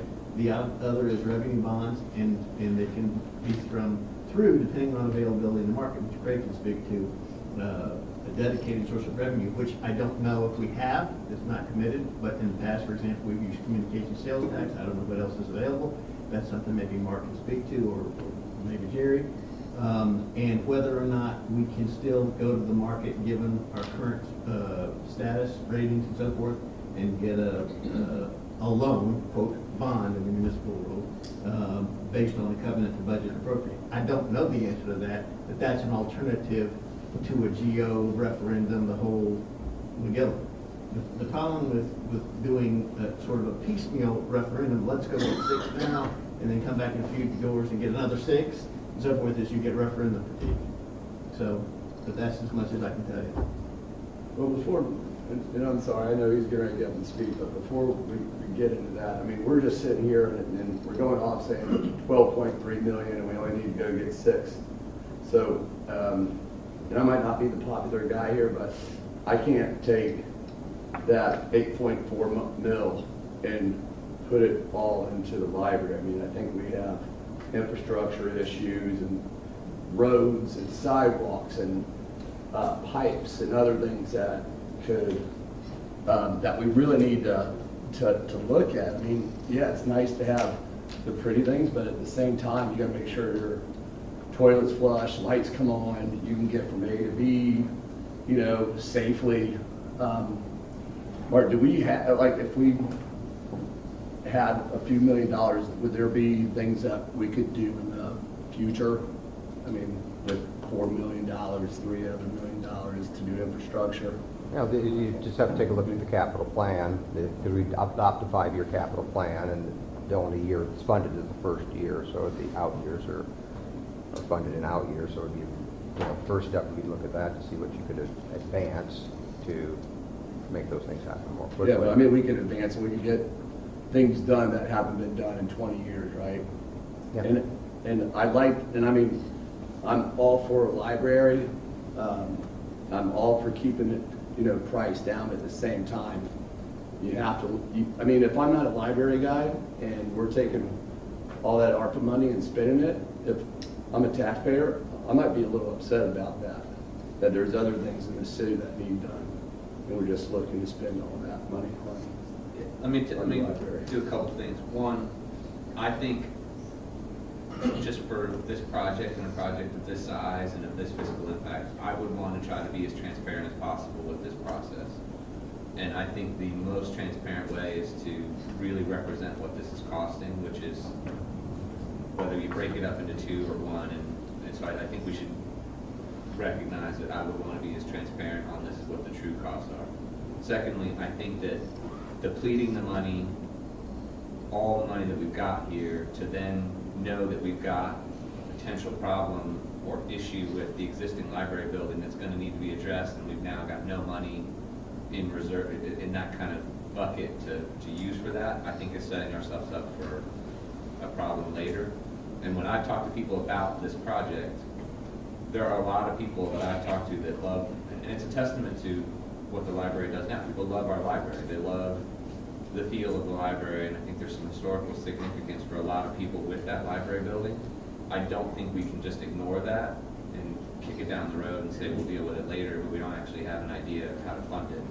So I hear you, and that we may not need the funds till later, but I don't think it's responsible for us, because I think we're setting a future council up and for a future hit on that financially if we just don't ask for the money now and then we compound that problem by spending a lot of money that we have to sort of buy down the upfront cost of this new library. I think that's setting ourselves up for a potential problem. That's my thought. So my thought about that is, if it costs $8 million to rehab the current library, what is your project for the new library? for the old library. I agree, you make a very valid point in that we don't know what that is. So But that how doesn't, can we go out and ask people $8 million for something that we're in? well, you know there's going to be a problem, so you know, well, unless, so to be fair to that point, is your idea of what, that we would just not fix it up? We would just let it get dilapidated more? What's the thought? Well, I mean, here's the thought experiment. If you wanted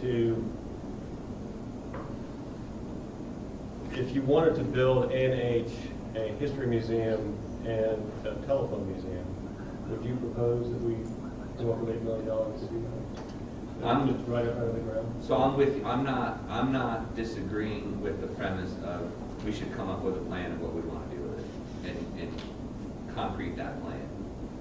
What I'm saying is, unless what you're saying is we don't plan on rehabilitating that building ever, I think it's not responsible to not budget for it.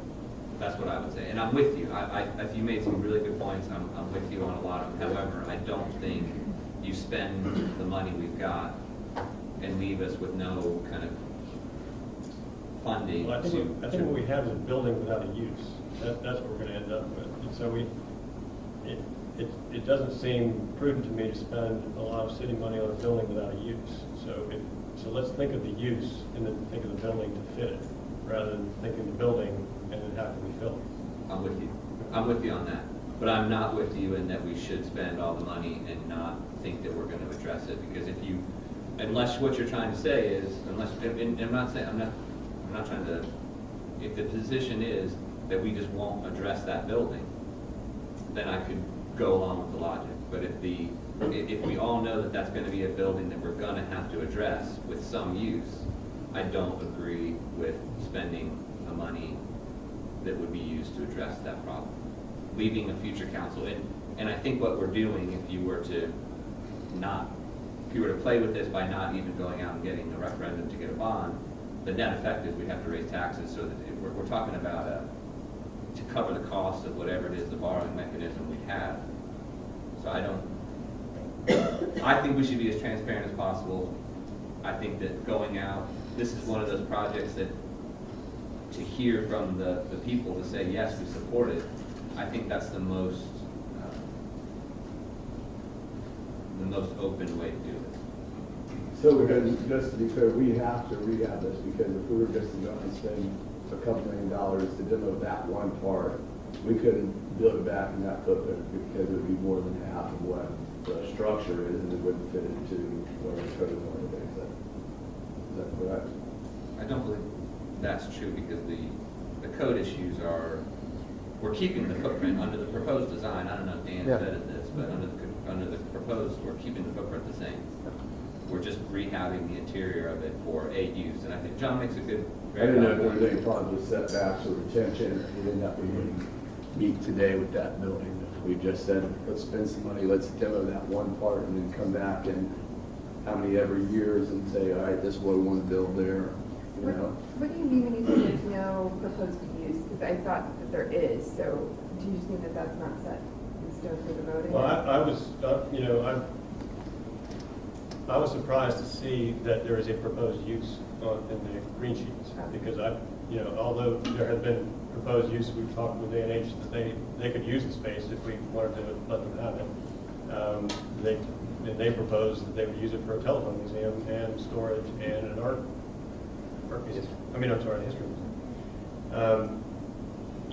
If we wanted to build a police substation, if we wanted to do any number of other municipal projects, that would be a building that, we wanted to do Parks and Rec there, if we wanted to, I don't think we had, I was surprised to see that in the green sheet, because I don't think the plans have matured to the point where we really have a plan. So that's a proposal, from A&H and that we've talked about, but I don't know that it really has, if I guess the other thing is we looked, the $8 million really is a look at the Borelli report and kind of bringing that building back into use with ADA bathrooms and getting rid of the mezzanine. So it really could no longer house the library, because you lose several thousand square feet, once you've done that.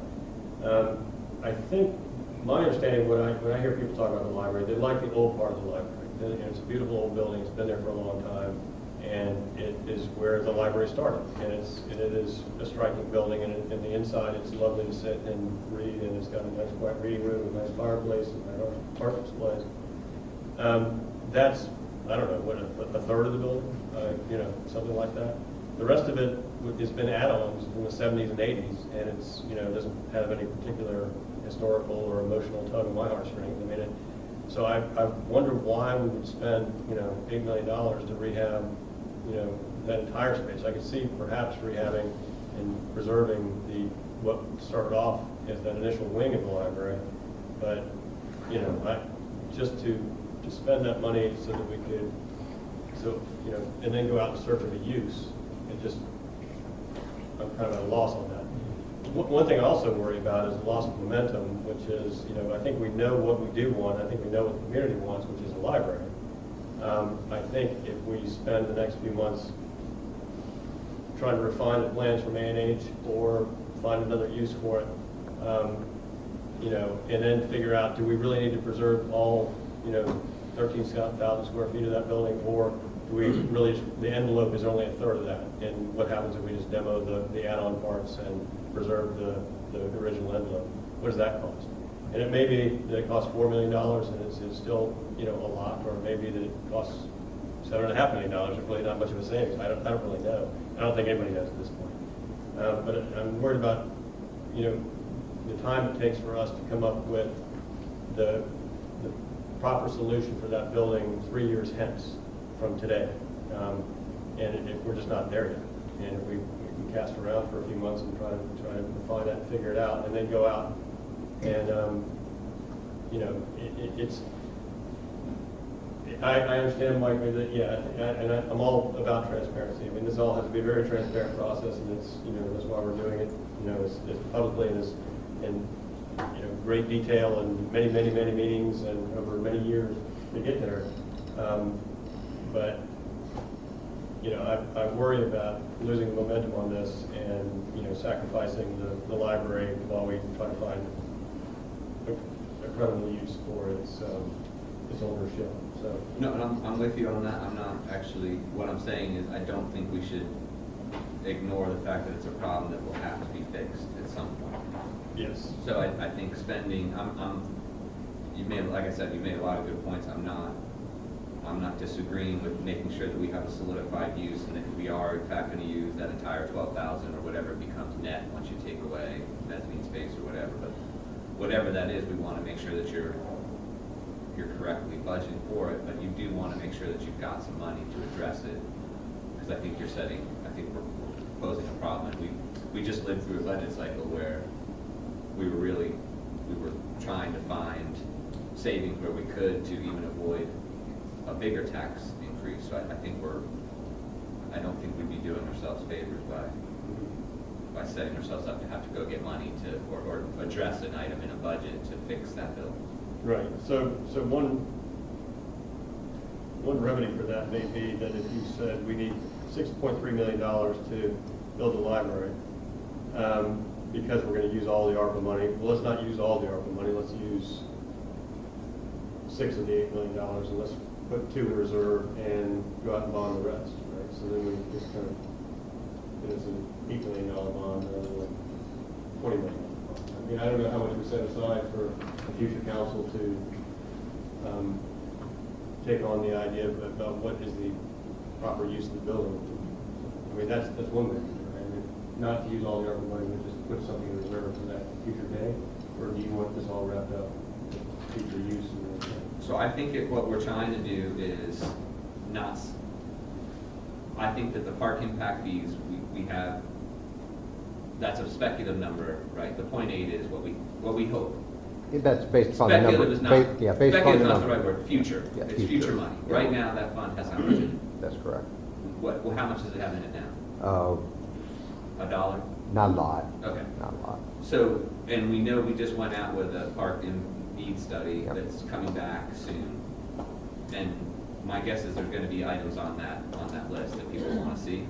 So I think depleting that fund also sets ourselves up for not continued success in the city. So I think that if the thought is that you want to separate this out, John, and again, I think you're making very valid points, just to say, let's put this out as the library. We want to build a new library. That new library, just the park and library part of it, is $18 million. That's what we need. Then I think that's a fair question. And then I think also Vance brings up some points where there are some things that I know, Mark, on this last budget cycle, because we were trying to be as conservative as possible with the budget. There are things that potentially got pushed off.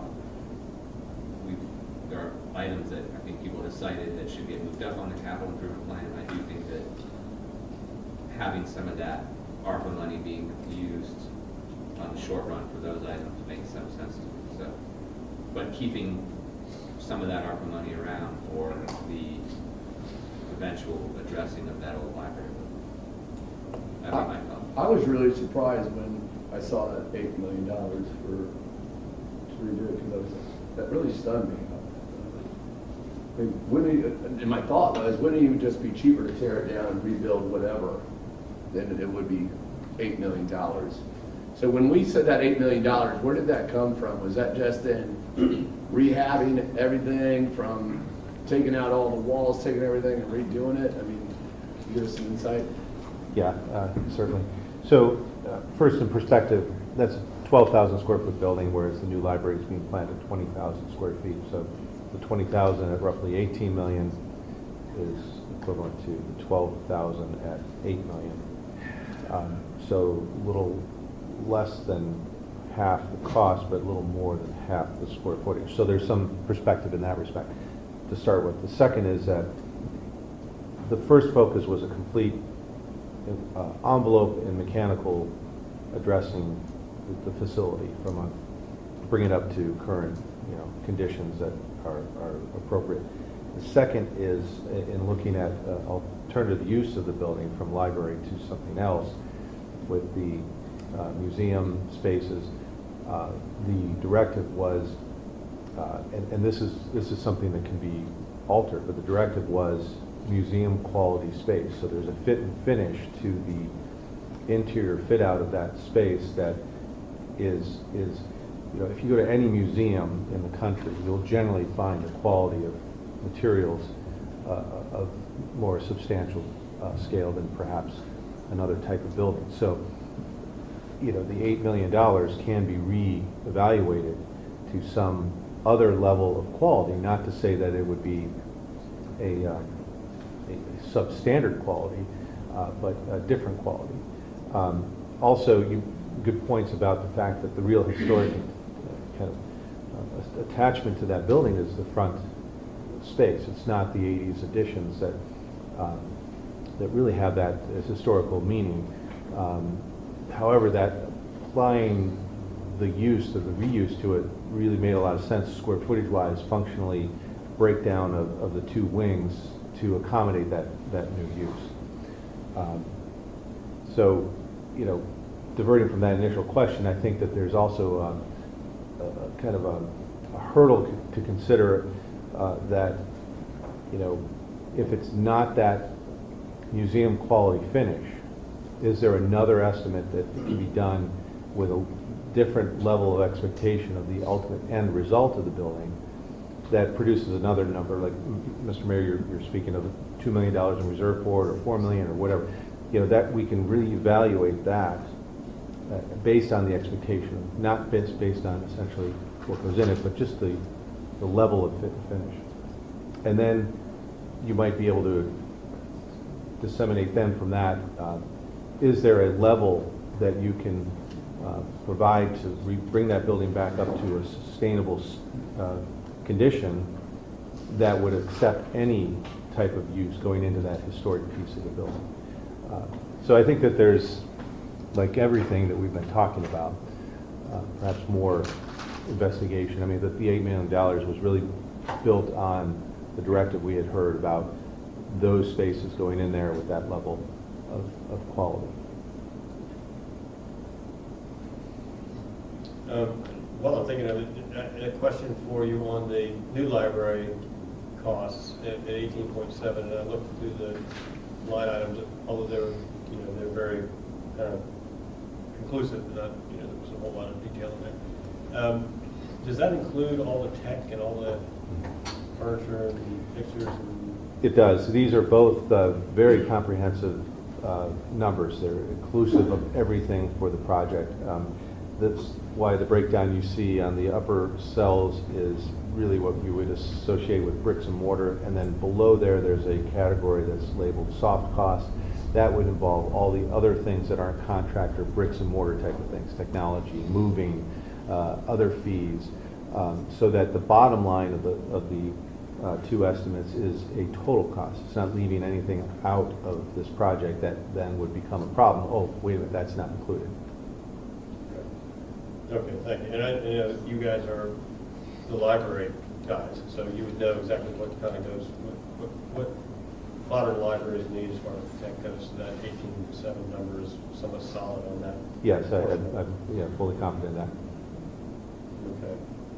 Okay. So I guess we have conceptually we have a couple of issues here. How much money do we really have on hand to spend? And a couple of council members here tonight have indicated they might want to use some of the money that we currently have for other projects outside of our current capital improvement projects list. So that's one thing. Is how much of the money how much do we actually have? I was assuming that we had 8.4 plus, 800,000 plus, the 3.1 million from the CRA. We're going to have something less than that, perhaps. So we need to tackle that. The other is, what do we want to see go out on a referendum? I mean, how do we want to see a referendum that includes both the new library and the cost of use for the next use for the old library? Or do you just want to put on the new library and reserve money for that person later? I think those are the two main branches of this discussion that I hear tonight. Does anybody have any comment on, what the cash on hand aspect of it? The 8.4 million of ARPA money versus, do we want to spend that all for the library, or do we want to divert to other projects? Other than the idea of reserving it if we apportion the projects, with the old library. But aside from that, I'm more in favor of using what we have. In part because that's been part of the conversation for a long time, ever since we got that money. I know not in a committed way, but that's something why we haven't touched it yet. And in terms of other projects, we have other parts of budget that go to other projects that are budgeted this year, that'll be budgeted next year. It doesn't mean we can't do anything else. I think that if we're going to the voters and asking them for money, that we need to show that we're invested in it, that we've planned for it, that we've thought about it, that we've set aside that money where we can. The CRA investment is showing how, our multifamily developments are contributing, since that's something voters always think about. And to Vance's point regarding what if you're not a library person or whatever, I think the same thing goes the other direction. If I'm not a library person, I'd be mad that you're coming to me with a really high millage rate, Yeah, but we're still giving that money. We're not taking all the money. I'm just saying the less money we take from our reserves, the more money we're asking the voters for. So either way, it's coming from somewhere. No matter what we do, we're not reducing the price, other than what John is talking about. I also think, in terms, even though we tried to direct the question, in terms of the secondary issue, I do think that that's sort of a confusing one in terms of the $8 million. I know that in many conversations I've had since the very beginning of talking about this with anybody, several people have said, you need to have a plan when you come to us about what's happening to the old library. That's something that many people have said. To me, That being said, I don't know when we go to the voters, if they were to look at that and wonder, why is that $8 million? Like, if that is something that will be as appealing to everyone, I don't know. I think that's a really valid question. It is a very large amount of money.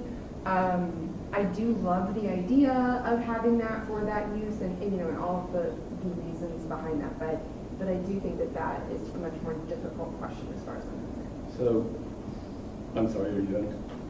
Yeah. I'm sorry, I didn't jump in. So, this is how we've been for years. We get this one-time gift of $8 million, and and I'm going to just use my road again.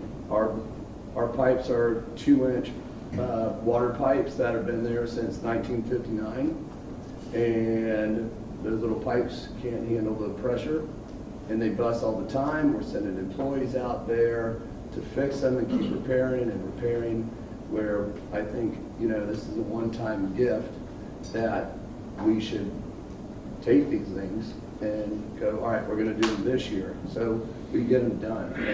To, you know, if people really want a library, you're looking at every month, what are you looking at, like from $16 to what was it, $14 a month. So it's an extra $2 a month. You know, if we did that midterm, the middle of the 0.33 to 13.75 mil. So, and then you do the 25, that's 25 year. So it's $165 a year for a $500,000 house. I think I agree with you, and usually you and I are kind of on the same side of spending the money to get the things done. So we're just looking at it in a different way.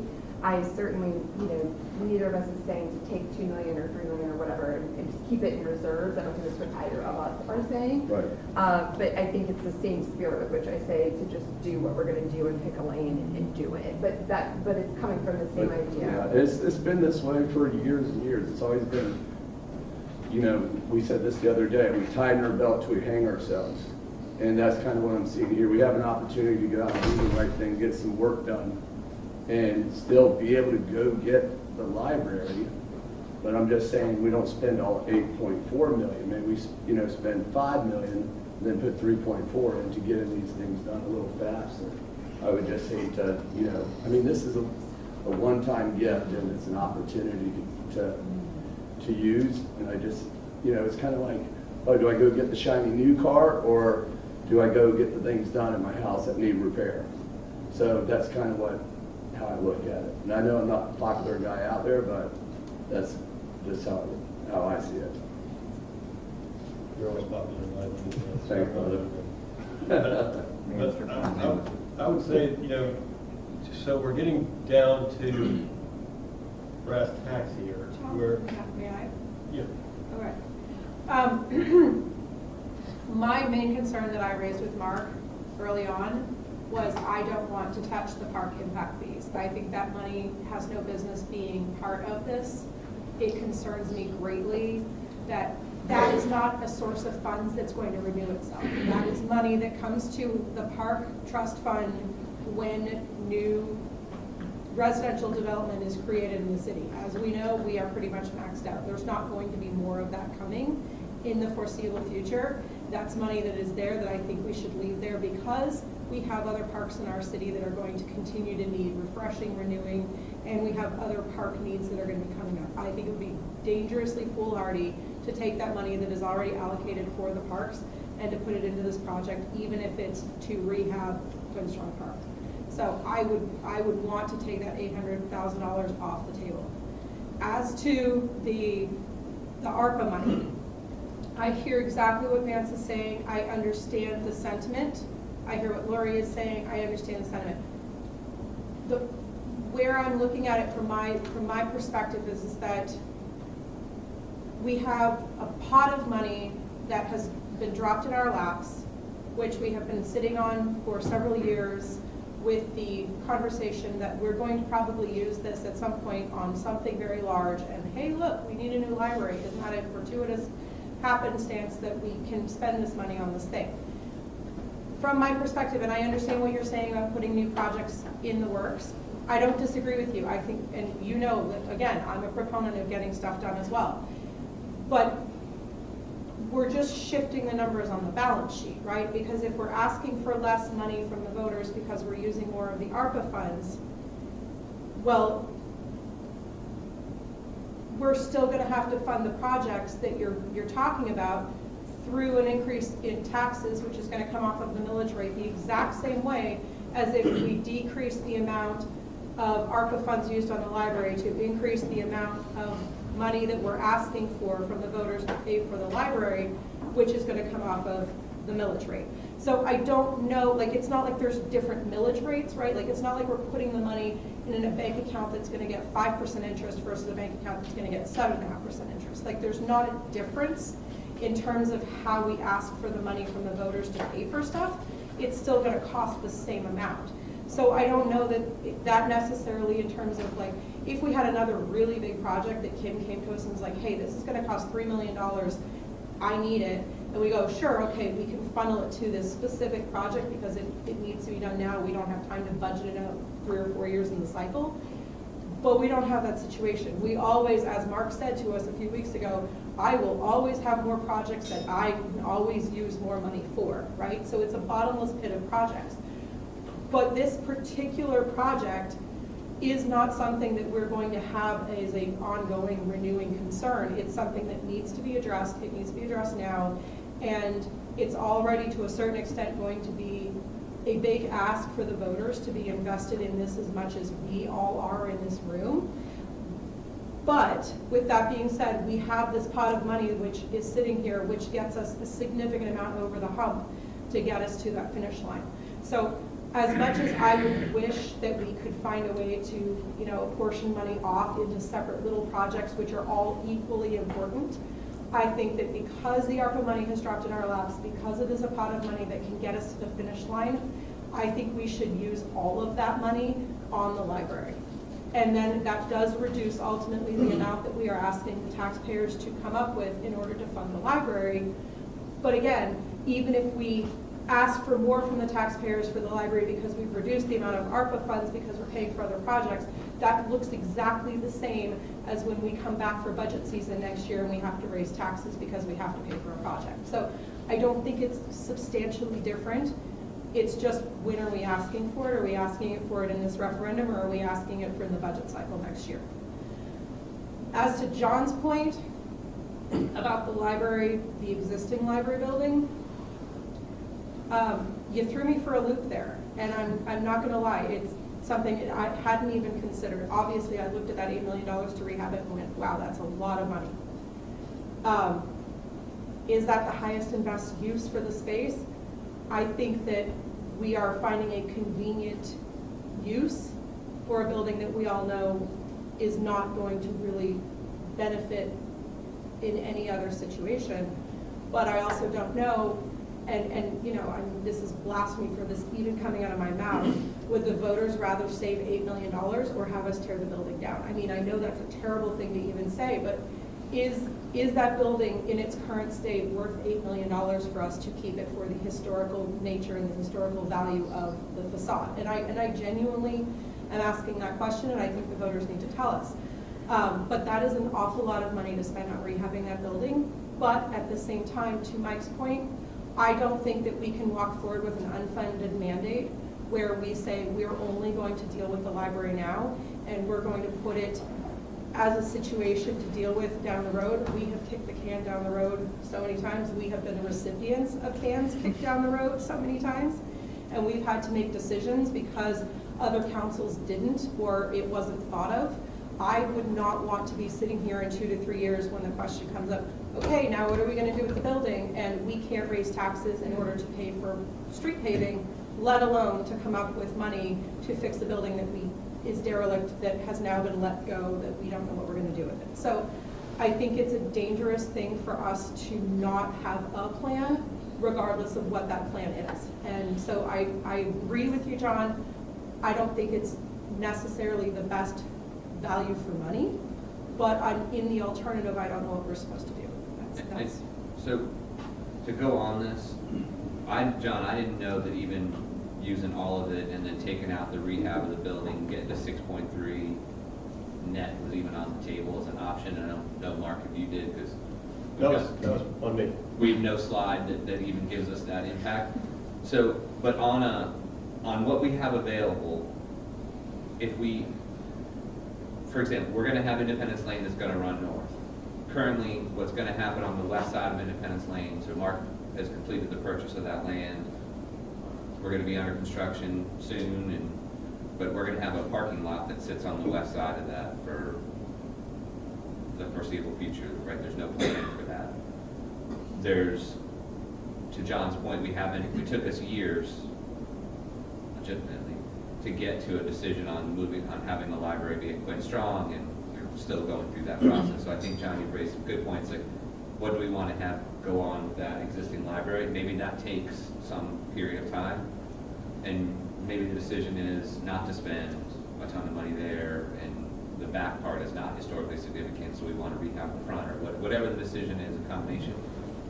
So I think there is a potential that you take a portion of the ARPA money to bring you down to the $15 million number, which is the lowest number that Mark ran. And that's what you go out with a $15 million ask. And I think you've run the numbers on that, Mark. That's the lowest fiscal impact that you ran scenarios on. And so if you had a $15 million loan, which I think is accurate to reflect that, hey, we're using some of the money to pay for improvements that we have to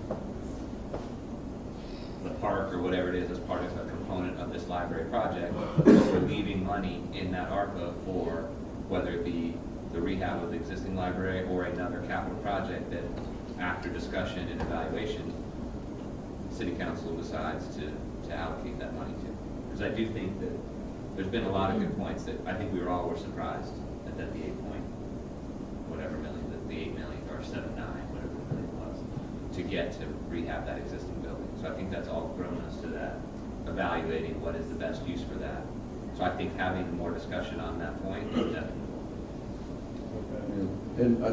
But I would want to save money for that. And I agree with Lindsay. I think we don't touch that parks money. I'm to her point. I don't see a lot of money coming in the near future, and I think it's going to have some use, especially when the study comes back. So I agree with you on that, but I don't agree with it's going to be later on. We're just going to pay for it. Everybody knows this in this room. It's never going to be as cheap as it is today. Things don't go down. Prices and building materials go up and up and up and up. So, and you said it. We keep kicking. We're recipients of it, and that's what it is right now. We're just the can's been kicked down, and these are things where we can heal now and stop, repairing things left and right, which takes more employee time, which we don't have. I just think it's the right thing to do, and I agree with Mr. Wild. I think we go up with the 15 mil and keep some of that ARPA money in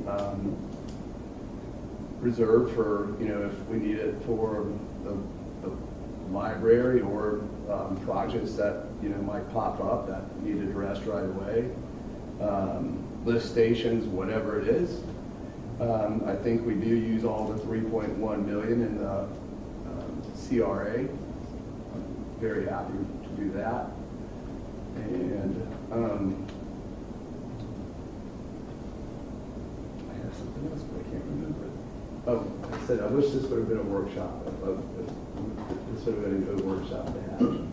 So I feel like we're kind of being asked to get all this new information that we're just finding out and don't really have time to respond to. Like, I didn't know that about what they were thinking with the library. So, and I'm happy to, do something with it. But 8 million, that hurts, and I think that would hurt going out to the people, like you said, and not really having something to do with it. I do agree. I have asked Mark in several conversations, like I was surprised to see just in general that we were including that in the plan all along, even though we didn't have the 8 million all along. And so I have asked about that, and it was kind of this, it would never be cheapest. There's a lot of practical reasons to do that now, and Cliff brought up a great point. I can't even fathom going to the voters for a referendum a second time on this. Like, there's just no way. I agree with the characterization of Lindsay in the sense of, I feel like we need to be the ones to make a decision, whether that's somehow through the voters, or I don't know, practically speaking. Are we going to do that project or not? If so, I think we do need to fund it now, or propose that. If not, I think that's an equally valid answer, but I don't like the idea of kicking the can for the additional referendum, for the chances of that being a dilapidated building that 20 years from now everyone's like, why did they do that to us? That's how I see that. So I feel like we have to pick a lane. It would be Goodings too. So this is the way that there's a good way to think about it, I think. Okay, what's going to happen where the rubber meets the road is when people go to their mailboxes and pick up their ballot, and the ballot's going to say, I, John Q. Public, agreed to increase my taxes by an X amount to pay for a bond that's going to do one, build a new library for $18.7 million, and two, unknown. Are we okay with that? I mean, but you have a number. You have a number there, and of course, or you could say, one, we're going to build a new library, and number two, we also need your money because we're going to build a telephone museum and art museum on the old project.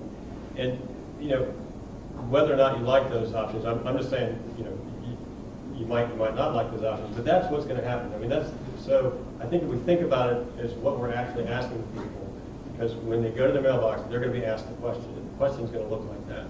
And if you have a two-part question, I love libraries, I'm not so sure about telephone museums, well, then we've just shot ourselves in the foot because, from a clean question perspective, you've lost a bunch of your voters right there, or maybe you like telephone museums and you don't like libraries, but still you're not going to pay for it, I'm not picking on telephone museums, although, but the more complex the question is, the less likely it's going to pass. And if it's a two-parter, you better darn sure have a good explanation for why you're going to use all that money for both those two parters. And we're just nowhere near them. We're nowhere near them. We have done all this work for this library. Well, let's gear up and now think about, let's spend a few more months figuring out what part two of this question is going to look like for the remaining library. And we could do that. And then we could have a very refined two-part question for the voters. And still you're going to lose a bunch of people because, half the people are going to like one half of it, and half of the people are not going to like it. So it kind of dooms the project at the outset, in my view. The other thing is to take care of it, and Mike, you bring up a great point. I'm not, by simplifying the ballot question for people, saying, do you like libraries? Would you pay $18.7 million for a library? Yes.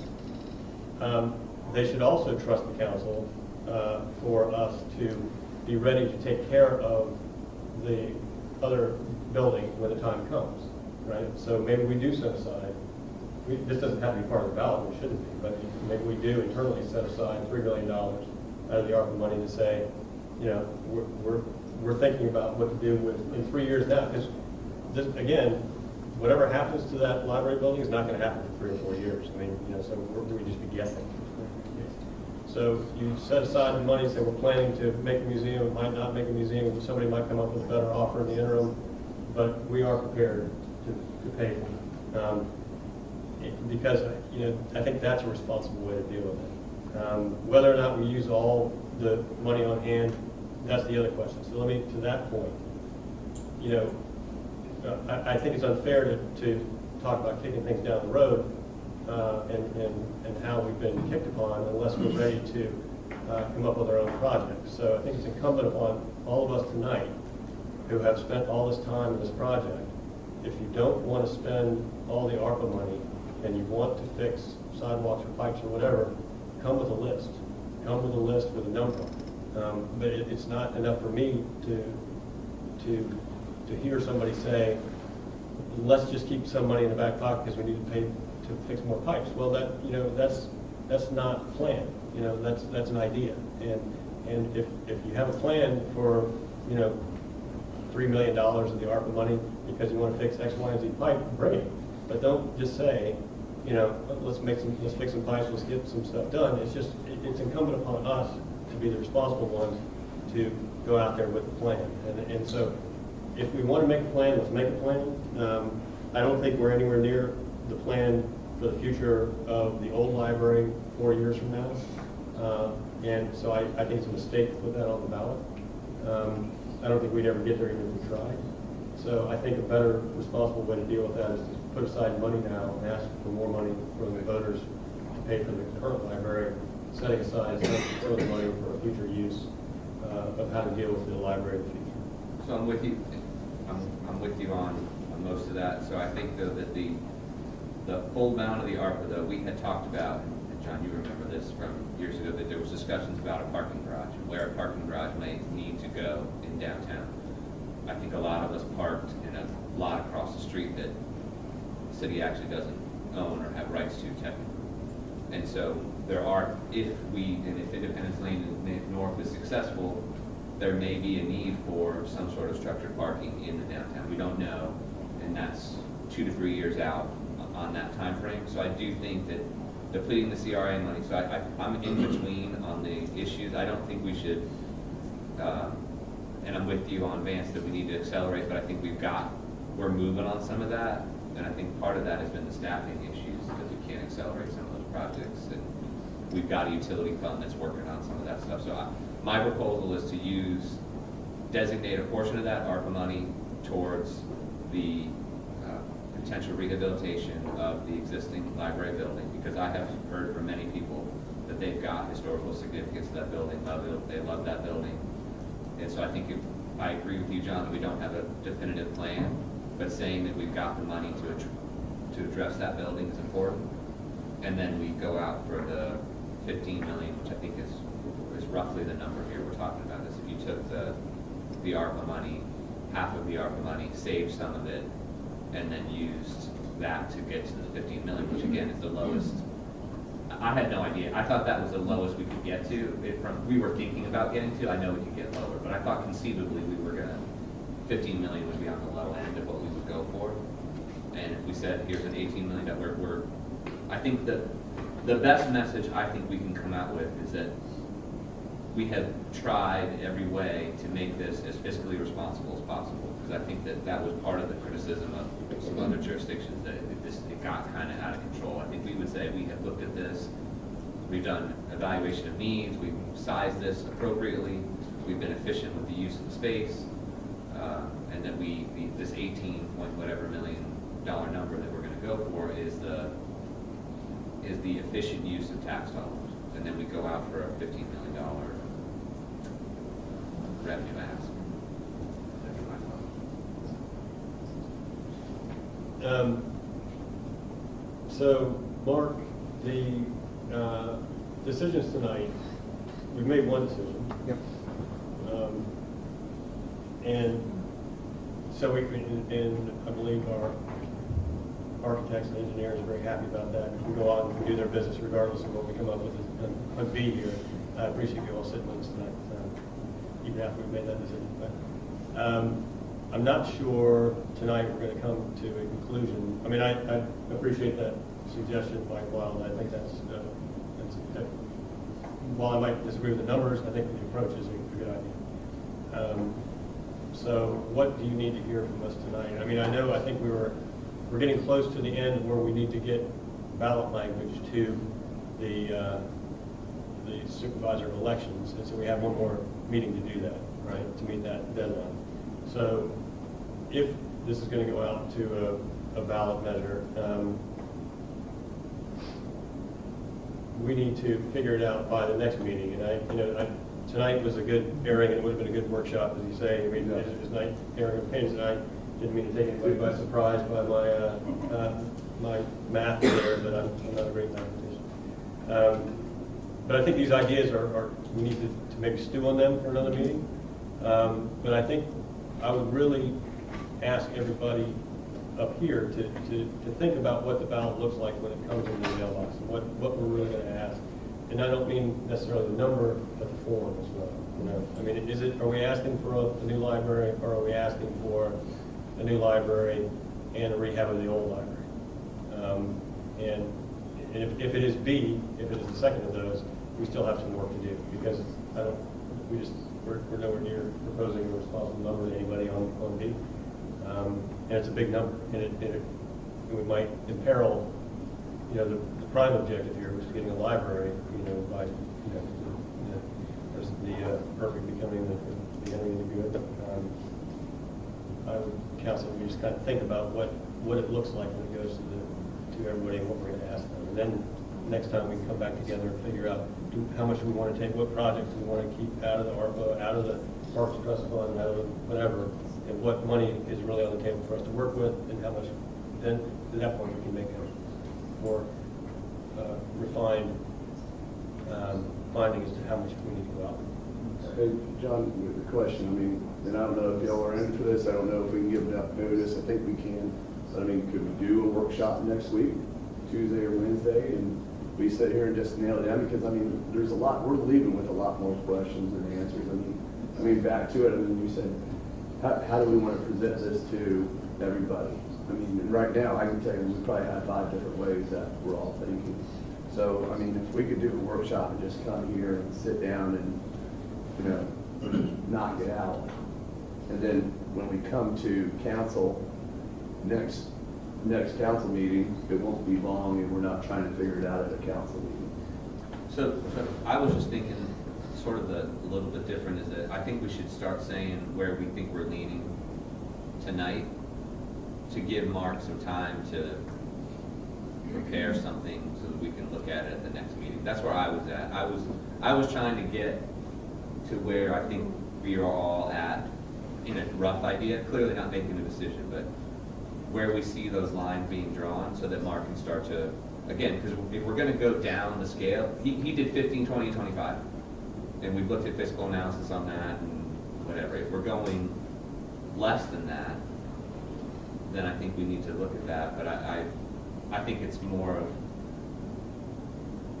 how many people don't want to see park impact fee. I think part of your question, right? How many people do want to take park impact fees off the table of this analysis? Yeah. Right? And I am. It kind of depends to me whether there's an extra 8 million in there, actually, but my opinion would matter.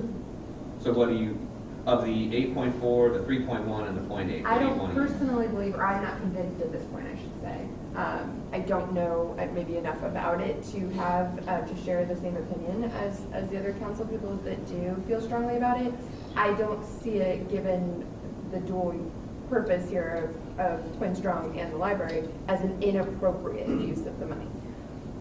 That being said, if we needed to, if we were taking $8 million off their price tag, I'd say, all right, I hear what you guys say, and I'll take, like, do you know what I'm saying? So you're saying if we bifurcate this and take the old library off the ballot? I'm sure take 0.8 million off if there's a reason to, you know, that, I don't know.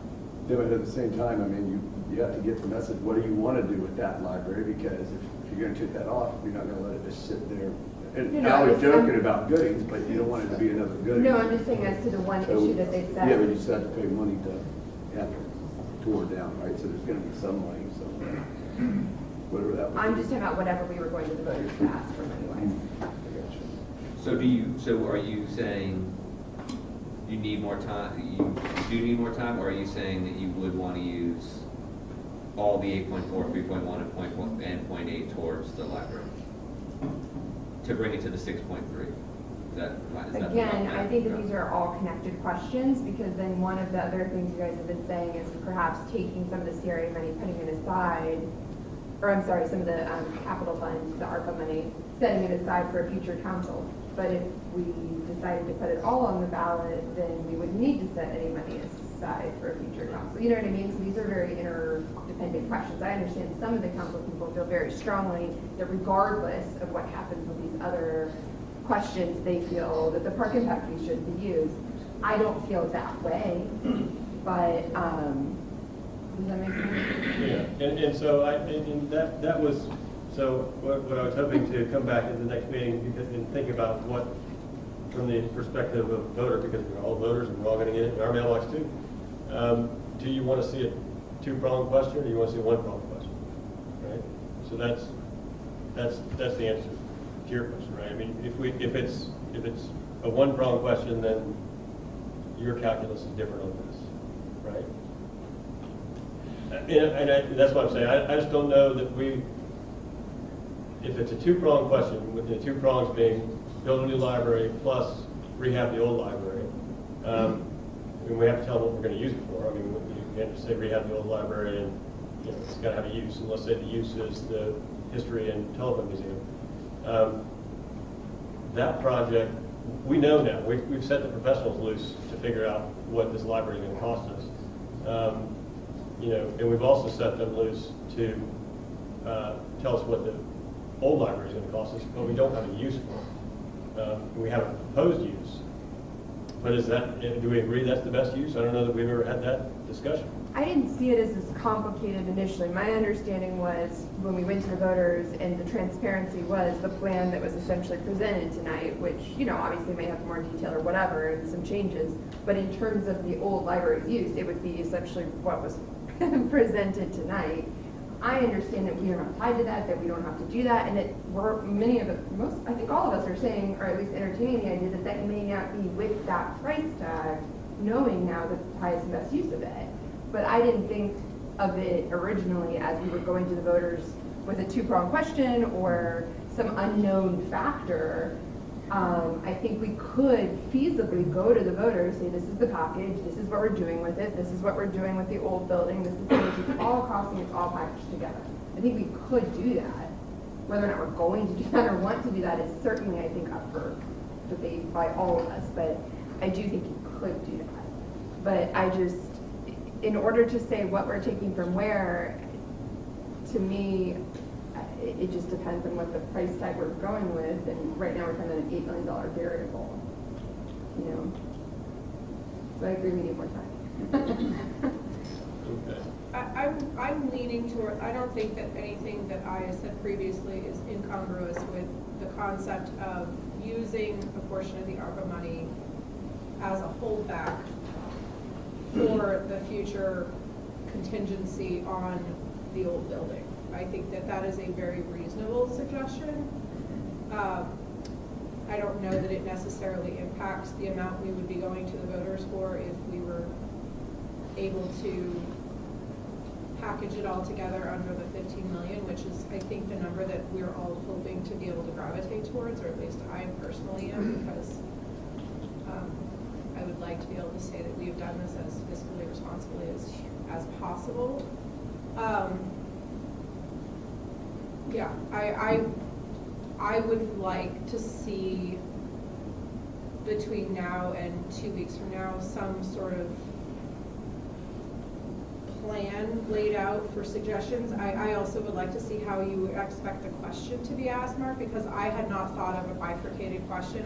It didn't even come to me as something other than, are you willing to pay for a new library? Yes or no? Like, that was sort of, I thought, how basic this was.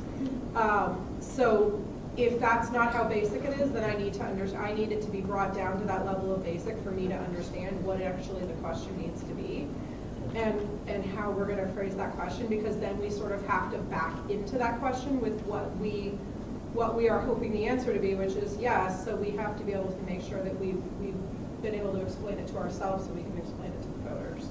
And at the moment, I thought the question was, do you want to buy a new library?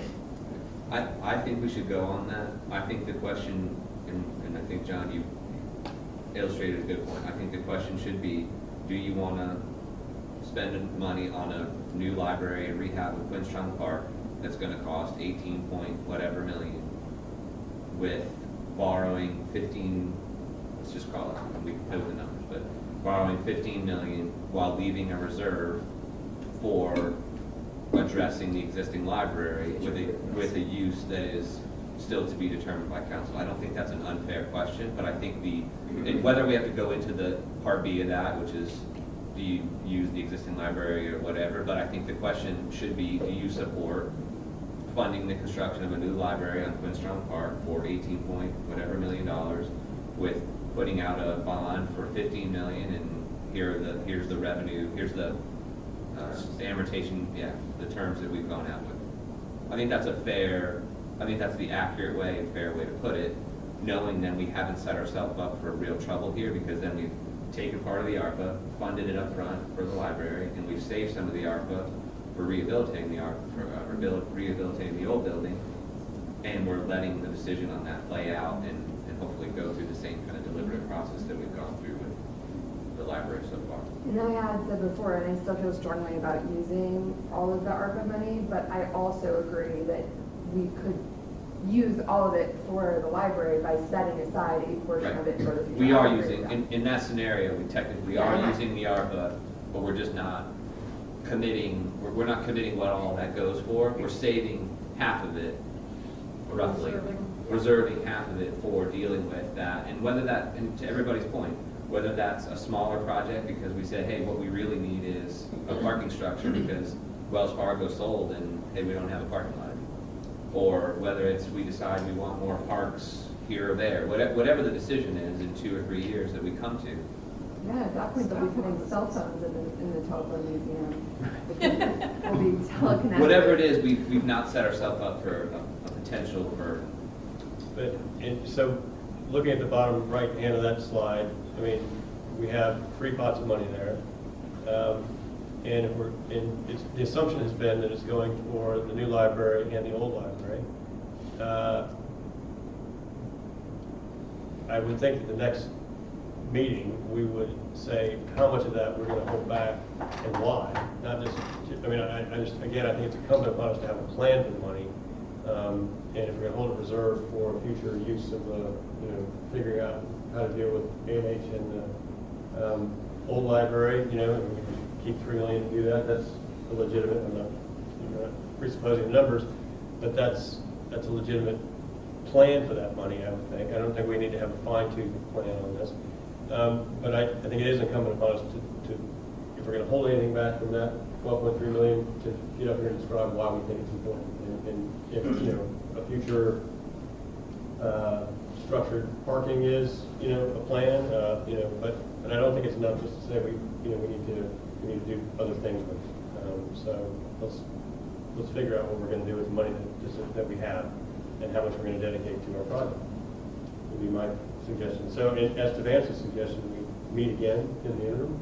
Does anybody feel like that'd be helpful for us? I mean, do a workshop Tuesday or Wednesday? Could we work with Mark, get him to take our temperatures tomorrow, Wednesday, and maybe he can let us know what he's feeling after talking to us? Okay, Mark, you got your thermometer? Next Tuesday, by the way. Easter is Halloween. Just Yes, saying. always ready with It my gets thermometer. Well, Monday's a soccer game. Monday's soccer game. Well, backstage. is there a music team? I didn't know. I can do Wednesday. Yeah, I certainly, I'll call everybody up tomorrow to see where you stand on that. And just as food for thought goes this week, whether we have a workshop or not, the discussions that I think most of us had that were involved with this, as we discussed that adaptive reuse, really focused on the old piece of the library, not the entire thing. This was sort of the thing that we talked to our cultural partners. We said, if this is something, are you interested? Then we started working with the numbers. It turned out it was bigger than that, but the ask that we always heard in public was, tell us what you're doing with the old portion of the library, not the addition. That was the part where it was most important. And I think it's a beautiful space to go sit and chill, and so therefore, if we're going to keep it, it should be open to the public to do that. So it's, rather than having it as a Parks and Rec administrative building or something, which is not really, we can find other buildings for that. But so if we can have a good use, and gallery space is a perfect use for that. It's so in that old space, I think the kind of patched together additions, which have certainly served us well. I'm not sure that it's worth investing a lot more money to keep them if we don't necessarily need them.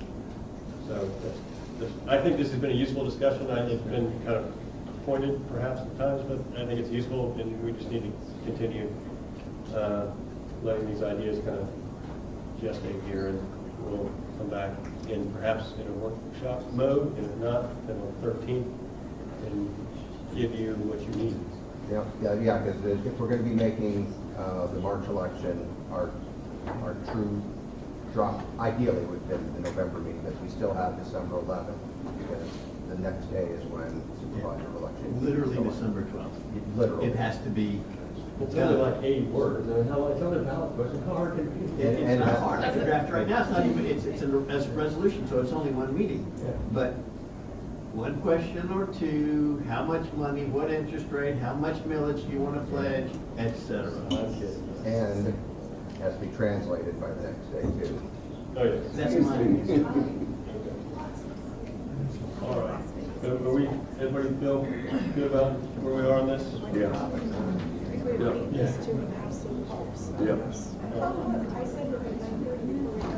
All right, good. So let's go to the next portion of our meeting, which is reports. Mr. City Attorney, anything? I would not add to the City Manager? No, sir. City Clerk? No, sir. Council? It's cold. All right. Let's go. Okay. We stand adjourned. Okay.